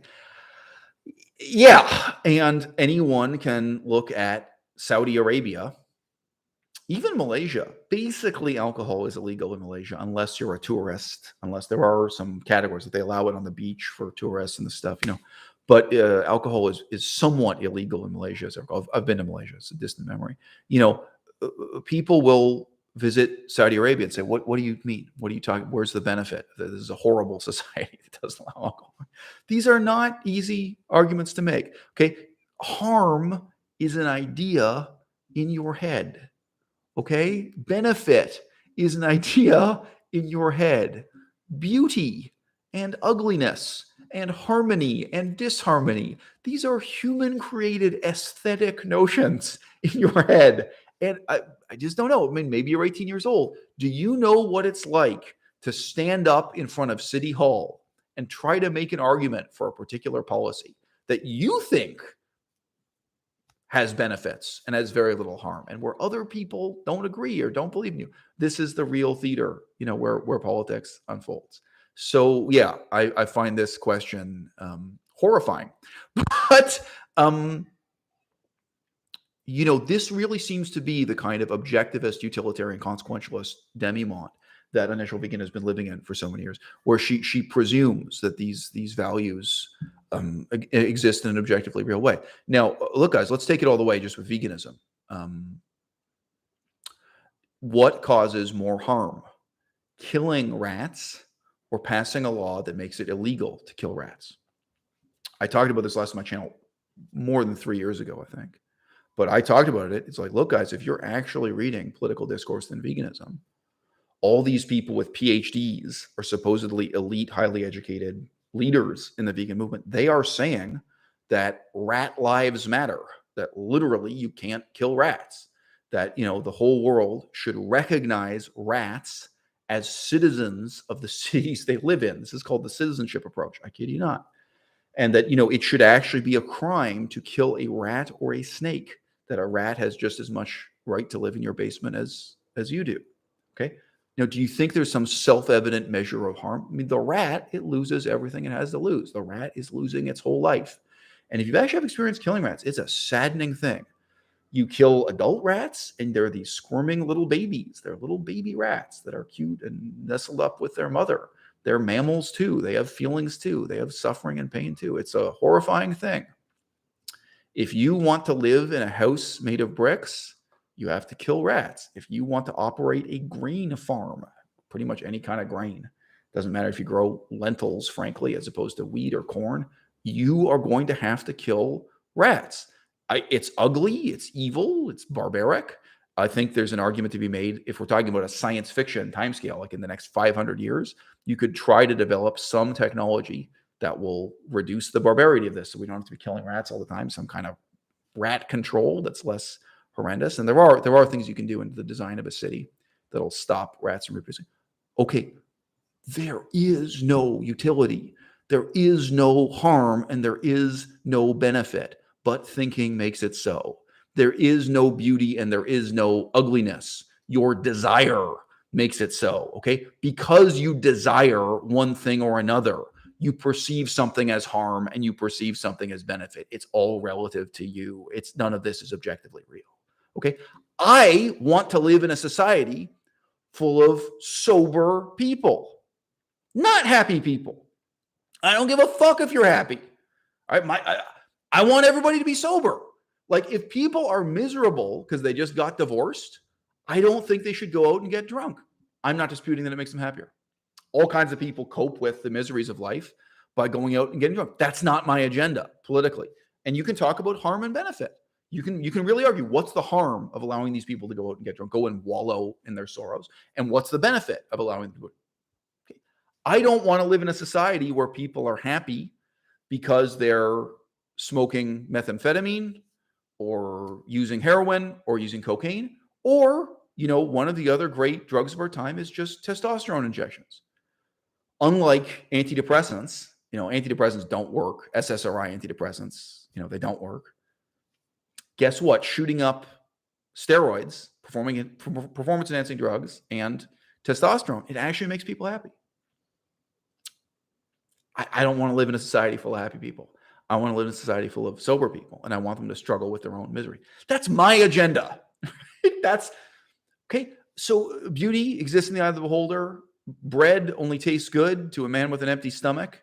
It doesn't objectively or intrinsically taste good, right? Water has no flavor at all when you don't desire it, but when you're thirsty, it's the most delicious thing in the world. When you're exhausted, when you're on the verge of collapsing, you have no idea how tantalizing the taste of water is until you push your body to those limits and then drank water. It has a totally different flavor from right now. If you go to this tap and drink water, it tastes like nothing. It tastes like everything, right? The value of sobriety, the value of so-called harm reduction, legalization of drugs, having a drug policy that encourages them. The notion of harm, right? This is all relative to who we are, what we assert, and what we can convince others of subjectively. And hilariously, I think one of the very few exceptions is when we get into something like circumcision, or if we get into something like amputating your leg, kind of the same thing. Of course, then we're dealing in an area where, look, guys, amputating someone's leg for no reason, that is harming them in an objectively real sense. That's not subjective. Well, guess what? Amputating part of the human penis or amputating a woman's clitoris, this is harm in an objectively real sense that isn't up to your subjective perspective. And by the way, if you haven't been following Muslim politics, there are always women who will stand up and say that they're perfectly happy after undergoing female circumcision. There have always been defenders of that from the Muslim side. So, great comment from the audience, by the way. Quote, as a Swede, I'm obliged to point out that Denmark is the absolute worst. Close quote. So not everyone regards Denmark as a positive example. And I know Denmark is not paradise. Sweden also is not paradise. I have been tempted at some dark points in my life. I've been tempted to move to Sweden.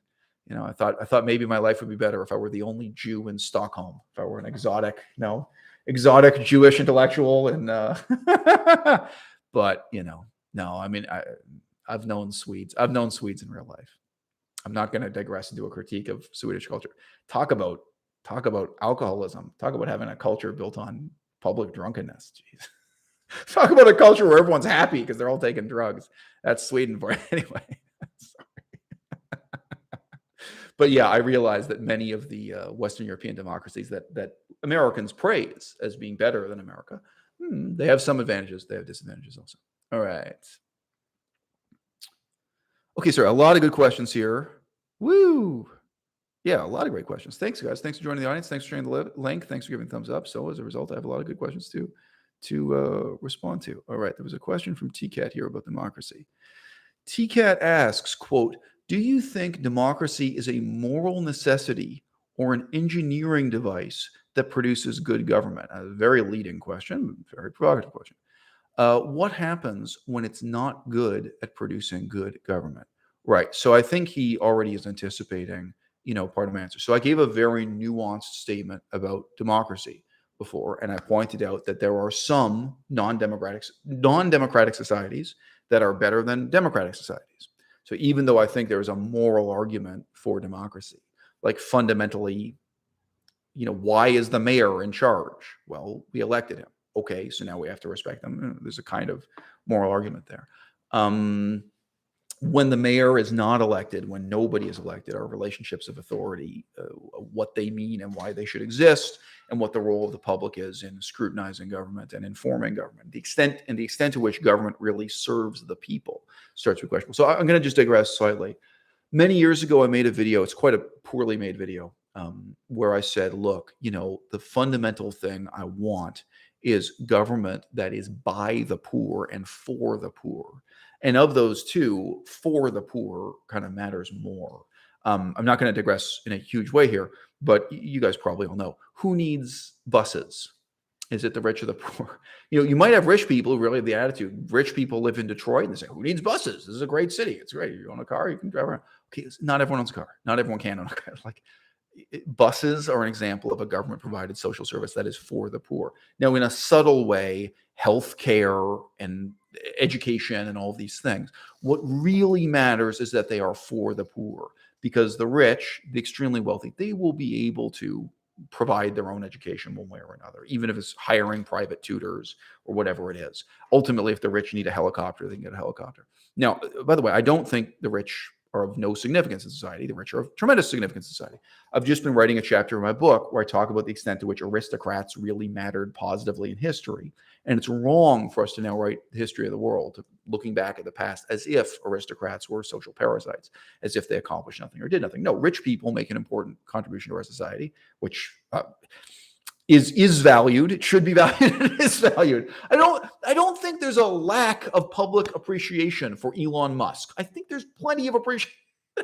But my point being, not that I'm caricaturing the rich as social parasites or as our perpetual political enemies. That's not my perspective. But really, my most fundamental concern about government is that it is of the poor, by the poor, and for the poor. And I'll just say, when I say of the poor, I can't emphasize enough how important it is to have poor people literally in the room for those debates. So often, still in American democracy today, certainly at City Hall, certainly at state government level, you're having a discussion about what we should do about the bus system or what we should do about food stamps or some social policy.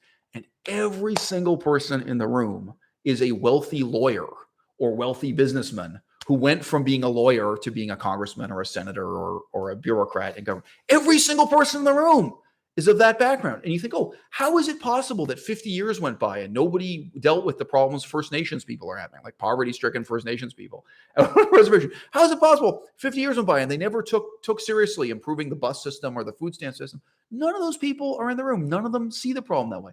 Having people in the room, even if they're stupid, just let's be blunt. If you have someone in the room who really doesn't understand the system works, but who can say, hey, look, they know what it's like to be on food stamps. They know what it's like to rely on the bus system. They know what it's like to have spent the last 20 years on a First Nations reservation that's mired in poverty and hopelessness and to have vague promises of a better life offered by the government. The government doesn't do anything. Whatever the perspective is, you can't just have government that is by the rich, of the rich, and for the poor. And I think there's an argument that today that's what China has. China has a kind of dictatorship that both nominally and actually is committed to helping the poor. It really is. However, it's also an aristocracy. The Communist Party in China is simply an aristocracy. You're very often looking at the sons and grandsons of people who were heroes in the revolution. People who were literally like a military leader in the revolution. Their sons and grandsons now sit wearing a businessman's suit as a Communist Party, highly ranked official. That's not 100% of the Communist Party, but I'm just characterizing it. It is in effect an aristocracy, and they are rich people. There was a hilarious scandal, you guys can Google, about one of these Communist Party princelings. So this word princeling, it again indicates kind of aristocratic status. But there was a young gentleman born into wealth and power in the Communist Party, and he crashed his Lamborghini. I'm sorry, if it was a Ferrari, correct me. But I believe it was either a Lamborghini or Ferrari. He crashed an incredibly expensive sports car, and he had 3 beautiful prostitutes inside. At this, so it's like grandson of Communist Party war hero crashes Lamborghini with 3 prostitutes going at high speeds on Beijing Freeway. So there are many aspects to democracy, but the emphasis I want to give in framing my answer to this question is, you've got to think about government by the poor, of the poor, and for the poor. And that is not what the founding fathers of the United States of America had in mind. That is not what the authors of the American Constitution had in mind at all. And I think the last 5 chapters of my book are a really in-depth, well-researched discussion of the American Constitution, where it comes from, what it is, and how it was in some ways misinterpreted and applied in different ways. But the real intellectual history of the American Constitution is a significant portion of my book. And in many ways, it's the kind of the conclusion of the book is consumed with this critique of the American Constitution. That's also why the book took so long, is that I did a lot of original reading, original research to expand that part of it, and take that part of it really seriously.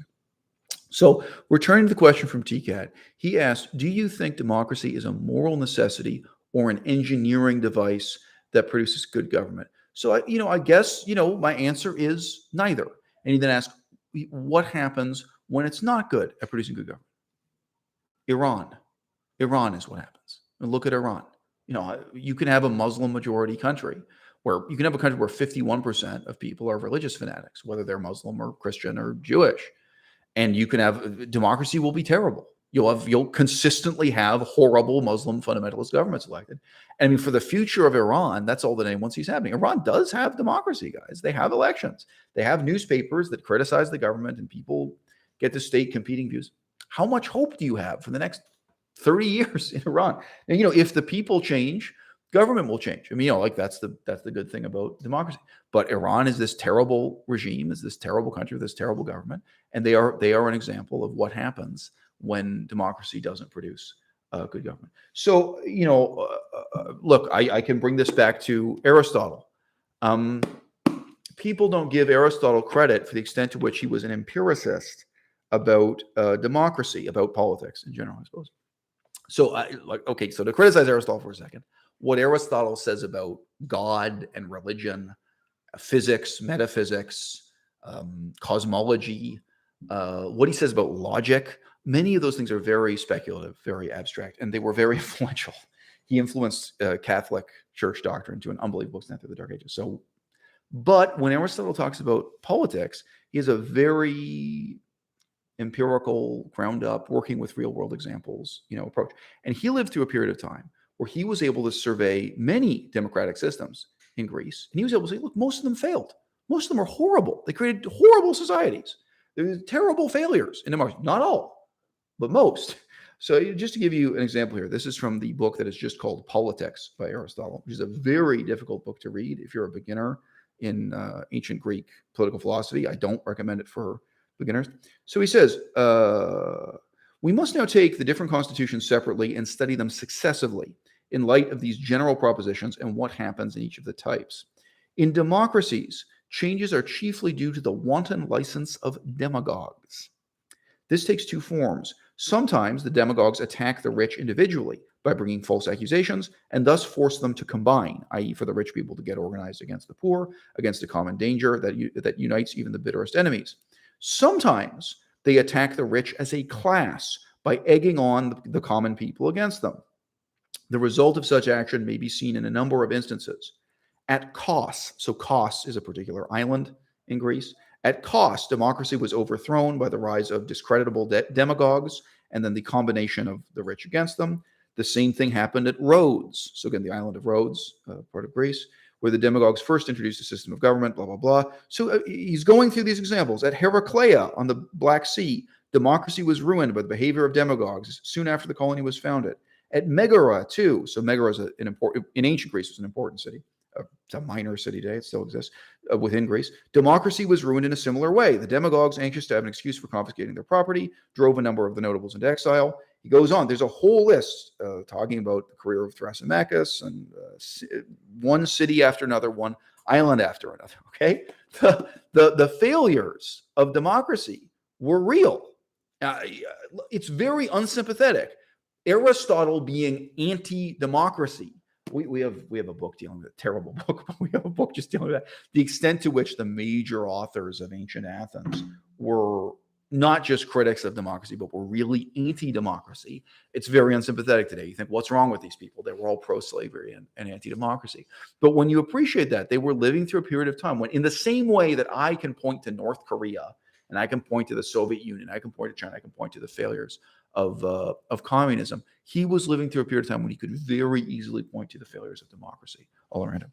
And his own conclusions actually are basically endorsing a mixed system of moderate democracy, which he may or may not get credit for. And I would just say I am actually more pro-democracy than Aristotle.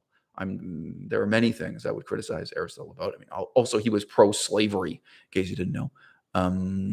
Yeah, but I just say this empirical aspect of the approach is important, and that was the main thing that I was endorsing. But look, sorry, come back just one last time to TCAT's question. He's asking, do you think democracy is a moral necessity or an engineering device? In terms of the writing of the American Constitution, absolutely neither. They didn't think of it this way at all. In terms of the quote unquote writing of the British Constitution, it's an unwritten constitution created through several stages, most importantly, the English Civil War and the recreation of the monarchy after the end of the Cromwell regime. But the British Constitution, such as it is, these are totally irrelevant. It's neither created as a moral necessity nor as a social engineering device. So, the real examples of democratic systems we have in the world today, these things are not true. Although, interestingly, Aristotle does talk about democracy being a moral necessity, but in a totally different way. His conclusions have nothing to do with elections.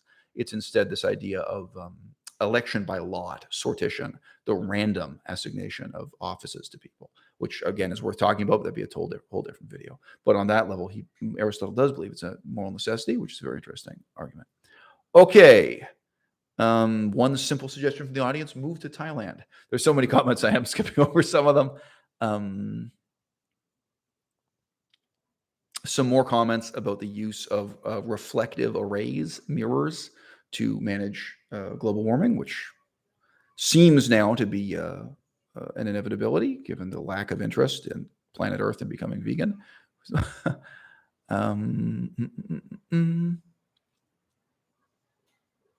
Great question. Quote, who do you dislike more, Unnatural, vegan, or vegan gains?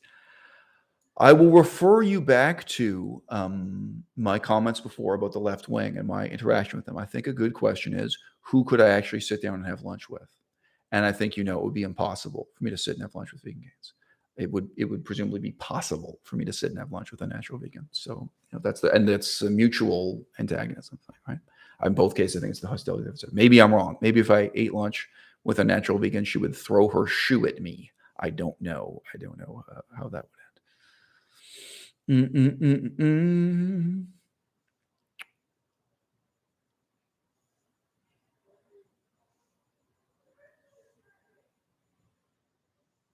Someone in the audience confirms that they also are morally opposed to stamp collecting.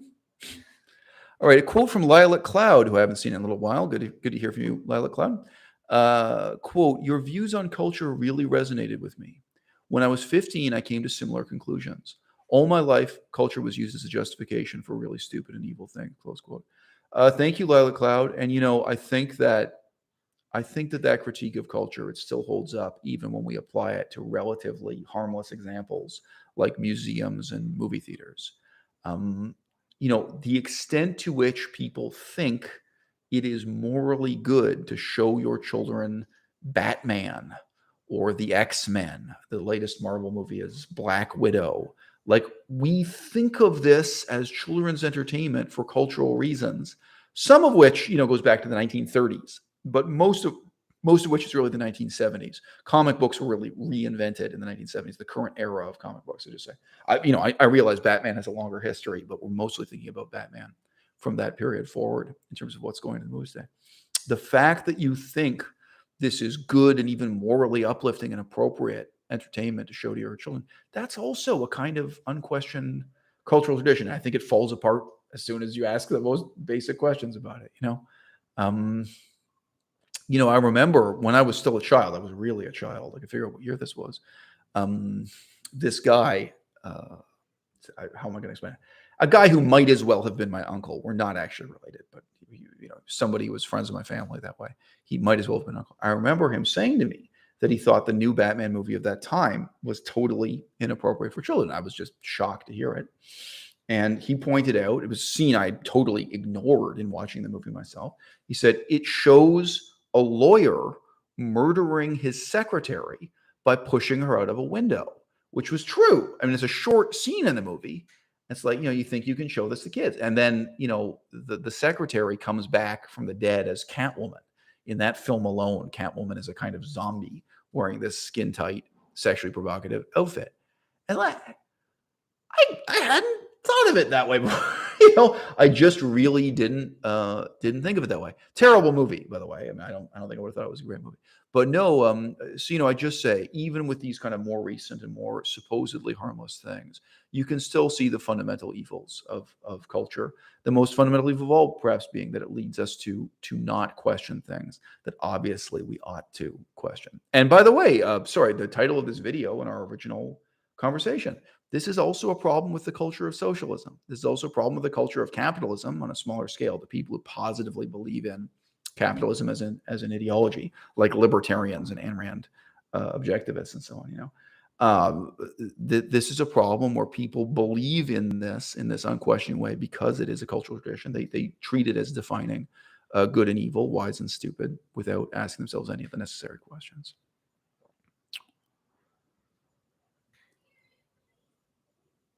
All right. Lilac Cloud says further that criticizing aspects of someone's culture or religion is now something very taboo in leftist circles. Yes. And so really briefly, obviously there could be a whole separate video to talk about that. But what an irony. I mean, the left of the 1960s defined itself by the demolition of conservative culture. You could say very simply, the left of the 1960s was devoted to demolishing and replacing the culture of the 1940s and 1950s. Everything that had been normal, including the haircuts and style of clothing and music and drugs and sex and everything else, all of the moral verities that were presumed to be good in the 1940s and 1950s were to be challenged with the new counterculture of the 1960s. That's what defined the left for many decades thereafter. And it is true, there is now a very strange form of cultural conservatism on the left, and they will not even let you question culture and religion of, say, Islam. Even though it is not woke from their perspective, they nevertheless champion Islam in a totally paradoxical way. So yeah, that's a very strange, and again, I think this just indicates the extent to which these categories, we think in terms of abstract categories like socialist and communist and leftist, are to some extent meaningless and misleading, maybe because people want them to be misleading, maybe because people politically thrive on misleading others, because ultimately all politics in the United States of America rests on fundraising. I'll tell you that. Maybe not the whole world, but American politics, your ability to engage in politics rests totally on your ability to raise donations. And that's how American religion works also. So you have to say whatever it takes to get donations coming in predominantly from elderly people. Quote from RT. RT says, Isel, I'm also on the West Coast and I don't like living here for various reasons. What would be the ideal place for you to live? He says, perhaps I wrongly assume you'd want to get away from the city. So look, interesting question, but look, so I'm going to give an answer that has to do with who I am. And this is not, most of you are not going to relate to this. Okay. I liked living in Cambodia because it's a disaster, not despite the fact that it's a disaster. I want to deal with the problems. I want to deal with the complexity. I could even say that's the only thing I liked about Cambodia. I mean, I don't like the food. I don't like the climate. I don't like the music. I don't listen to Cambodian pop songs or dance music. I don't go to the disco in Cambodia. Are you kidding me? I want to be in a place where I can make a positive difference. Hey, why do you think I got involved with vegan politics? Because I think vegan politics are great? No, I think that's the place where I can make a difference. That's what I'm drawn to. So I'm kind of drawn to the weakest and worst place in some ways, if that's where I can lead a meaningful life. and that's where I can make a difference. What do you think I liked about living in communist Laos, communist dictatorship in Southeast Asia and Vietnam? I like it because it's a disaster. I like it because I can make a difference there. And I did. As a completely powerless person, I had an impact on politics in Vientiane, capital city of Laos, that I could never have in Tokyo, Japan, for example, or many other places. So, that's my agenda. So if you think about me moving to Detroit, if you think about me moving to Alabama, right? Exactly what would be rewarding for me is the way in which those places are a disaster, And I'm not someone, I'm just being honest with you. I never think my life would be better in Paris or my life would be better in Berlin. And maybe I'm wrong. Maybe if I lived in Paris or Berlin, there would really be a lot of like-minded intellectuals, like 10. We're not hundreds, but maybe there would be intellectuals who have something in common with me and I could live with them. I considered, so TCAT will remember this, I considered moving to Los Angeles. I could consider it again. In many ways, Los Angeles is a horrible city, a horrible place to live. But you could make that same kind of argument. Maybe there would be like-minded people who share some of my political interests and concern. Maybe there would be people who would want to publish my book or want to read my book or publish my children's storybooks or collaborate with me on YouTube or be involved with me in politics. Maybe there would be, or be involved with me in filmmaking. Maybe there's an argument that I kind of live a better life in Los Angeles. But in terms of what I respond to and what I care about, that's what's kind of led me around the world, the different places that I've tried to live. And, I think there's an argument that the path I've taken in life almost guarantees my perpetual unhappiness, But I've had one hell of a life, guys. When you've had a life like mine, it's hard to have regrets. I try. If anything, I'm constantly broadcasting and magnifying. I've had a hell of a life, guys. All right, skipping ahead here.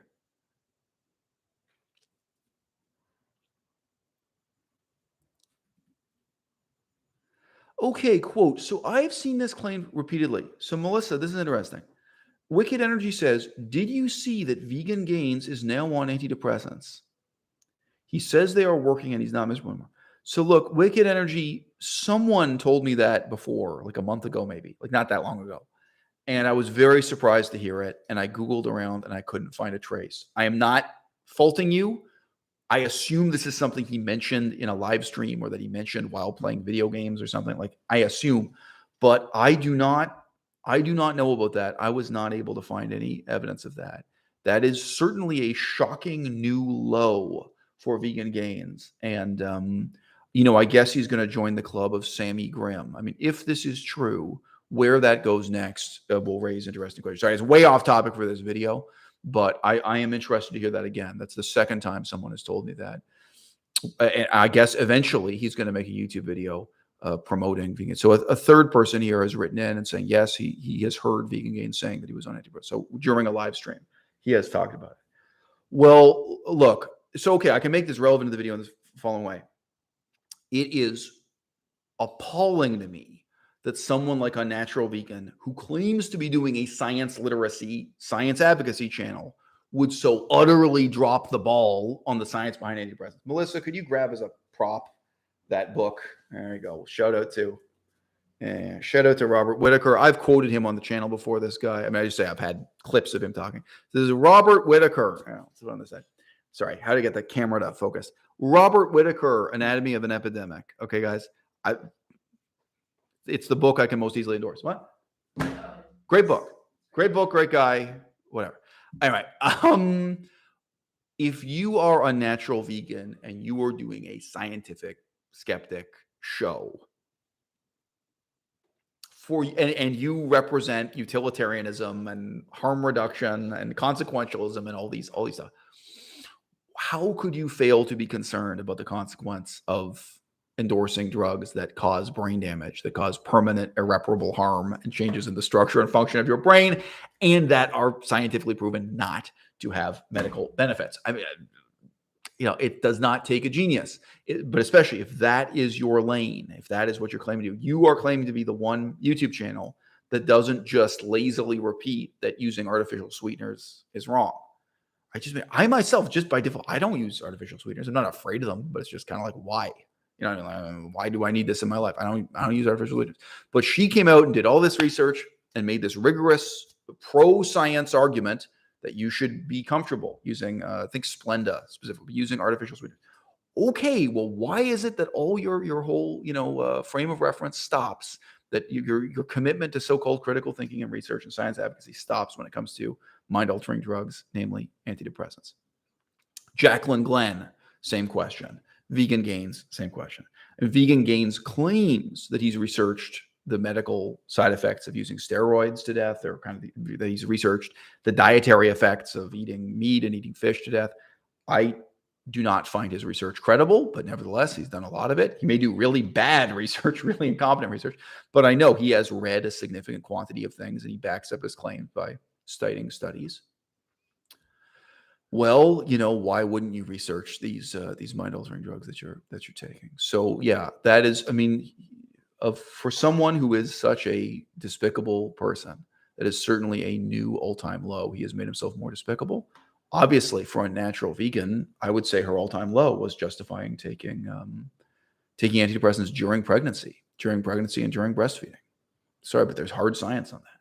So why would she not fess up to that and face up to that? Okay, so anyway, guys, it's mostly off topic of this video, but thanks for letting me know that. I didn't know. And, look, honestly, I feel sorry for Richard. I do. You guys know we weren't close friends, but we were friends for a couple of years there. And sure, that's very saddening to hear. But obviously, everything about that guy's life is saddening to hear.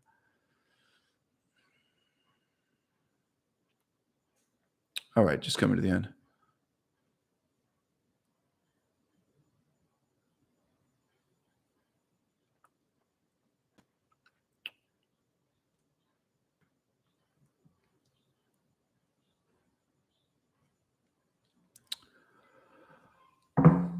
Okay, guys, thank you for being with me. It's been a fully 2-hour stream. We have 45 people in the audience and 44 thumbs up. It's a good sign.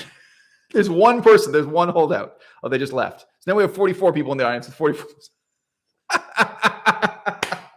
It's been great having you with me. So I got to say, on the core topics of this video, to sum up, when you're thinking about liberalism, neoliberalism, conservatism, socialism, and the future of the left after the end of after the end of Joe Biden's career. Let's put it that way. What is going to happen to the left after Joe Biden's term in office ends? That's a really good question. What is going to happen after Alexandria Ocasio-Cortez fades from her current position of prominence and fame? I don't think she's providing a whole lot of direction. Obviously, Bernie Sanders has already faded from his formerly prominent position of fame. These are really important, really worthwhile, questions. But I really encourage you. You've got to think through from the perspective of real world, tangible experience first and foremost, and then work your way up to generalizations and abstract claims, not to proceed from generalizations and abstractions, definitions of philosophical terms, to then try to foist them onto the confusing and often paradoxical reality of what the world is. Now, politics is done by stupid people. And I want to give a shout out to Michael Moore. If you ask me to evaluate the intelligence of Michael Moore on a scale of 1 to 10, I don't know if he's a 5. I do not have a lot of intellectual esteem for Michael Moore. But you know what? I think he pointed the way forward for the American left. I think he was 100% right when he made this stupid movie where Michael Moore goes to Europe. He goes to Italy. He goes to Denmark. Did he go to Japan? I forget. I don't know if he went anywhere. I forget. But anyway, I definitely remember.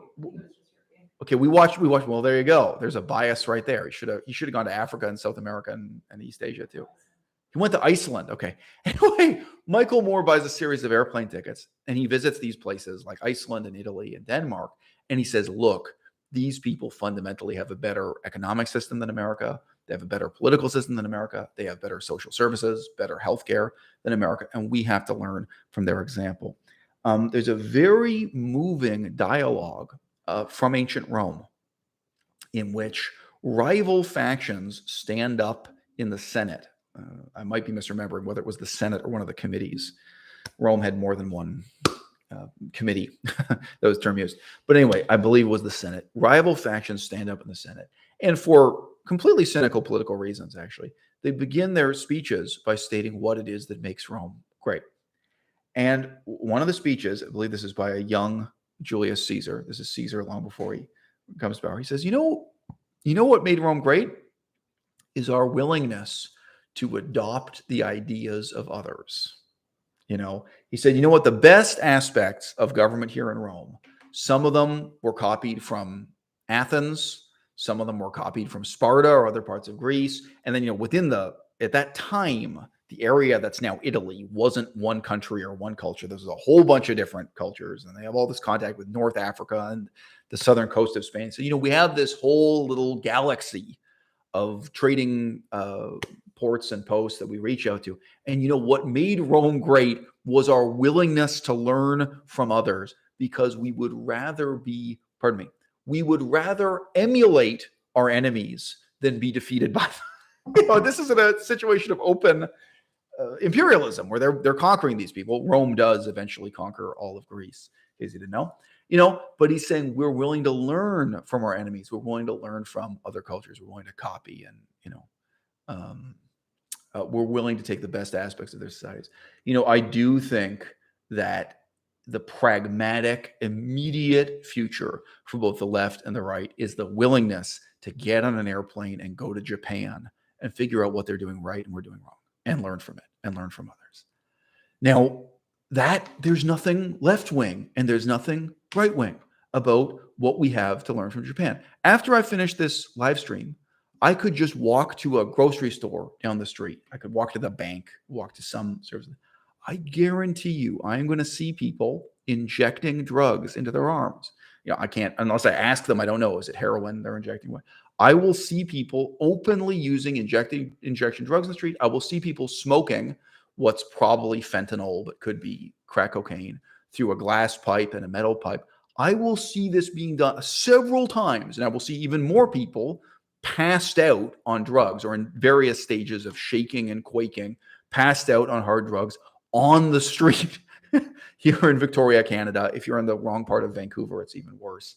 All these cities. If you're in Seattle, I'm sorry, the camera's out of focus. If you're in Seattle, if you're in Los Angeles, if you're in Vancouver, Victoria, right? Okay, and guess what? You can go to Osaka, Japan. You can go to Tokyo. You can go to, I'm not saying there is zero drug addiction in Japan. It's not zero. There's very little drug addiction in Japan. And the drug addiction that exists there is hidden. Okay? The Japanese are doing something right. They're doing something right that we're doing wrong. And I don't care if you call it left wing or right wing. I don't care if you call it capitalist or socialist. We have to be willing to learn from others. And then more broadly and more deeply, if you guys want to know what I think about this, you have to buy my book.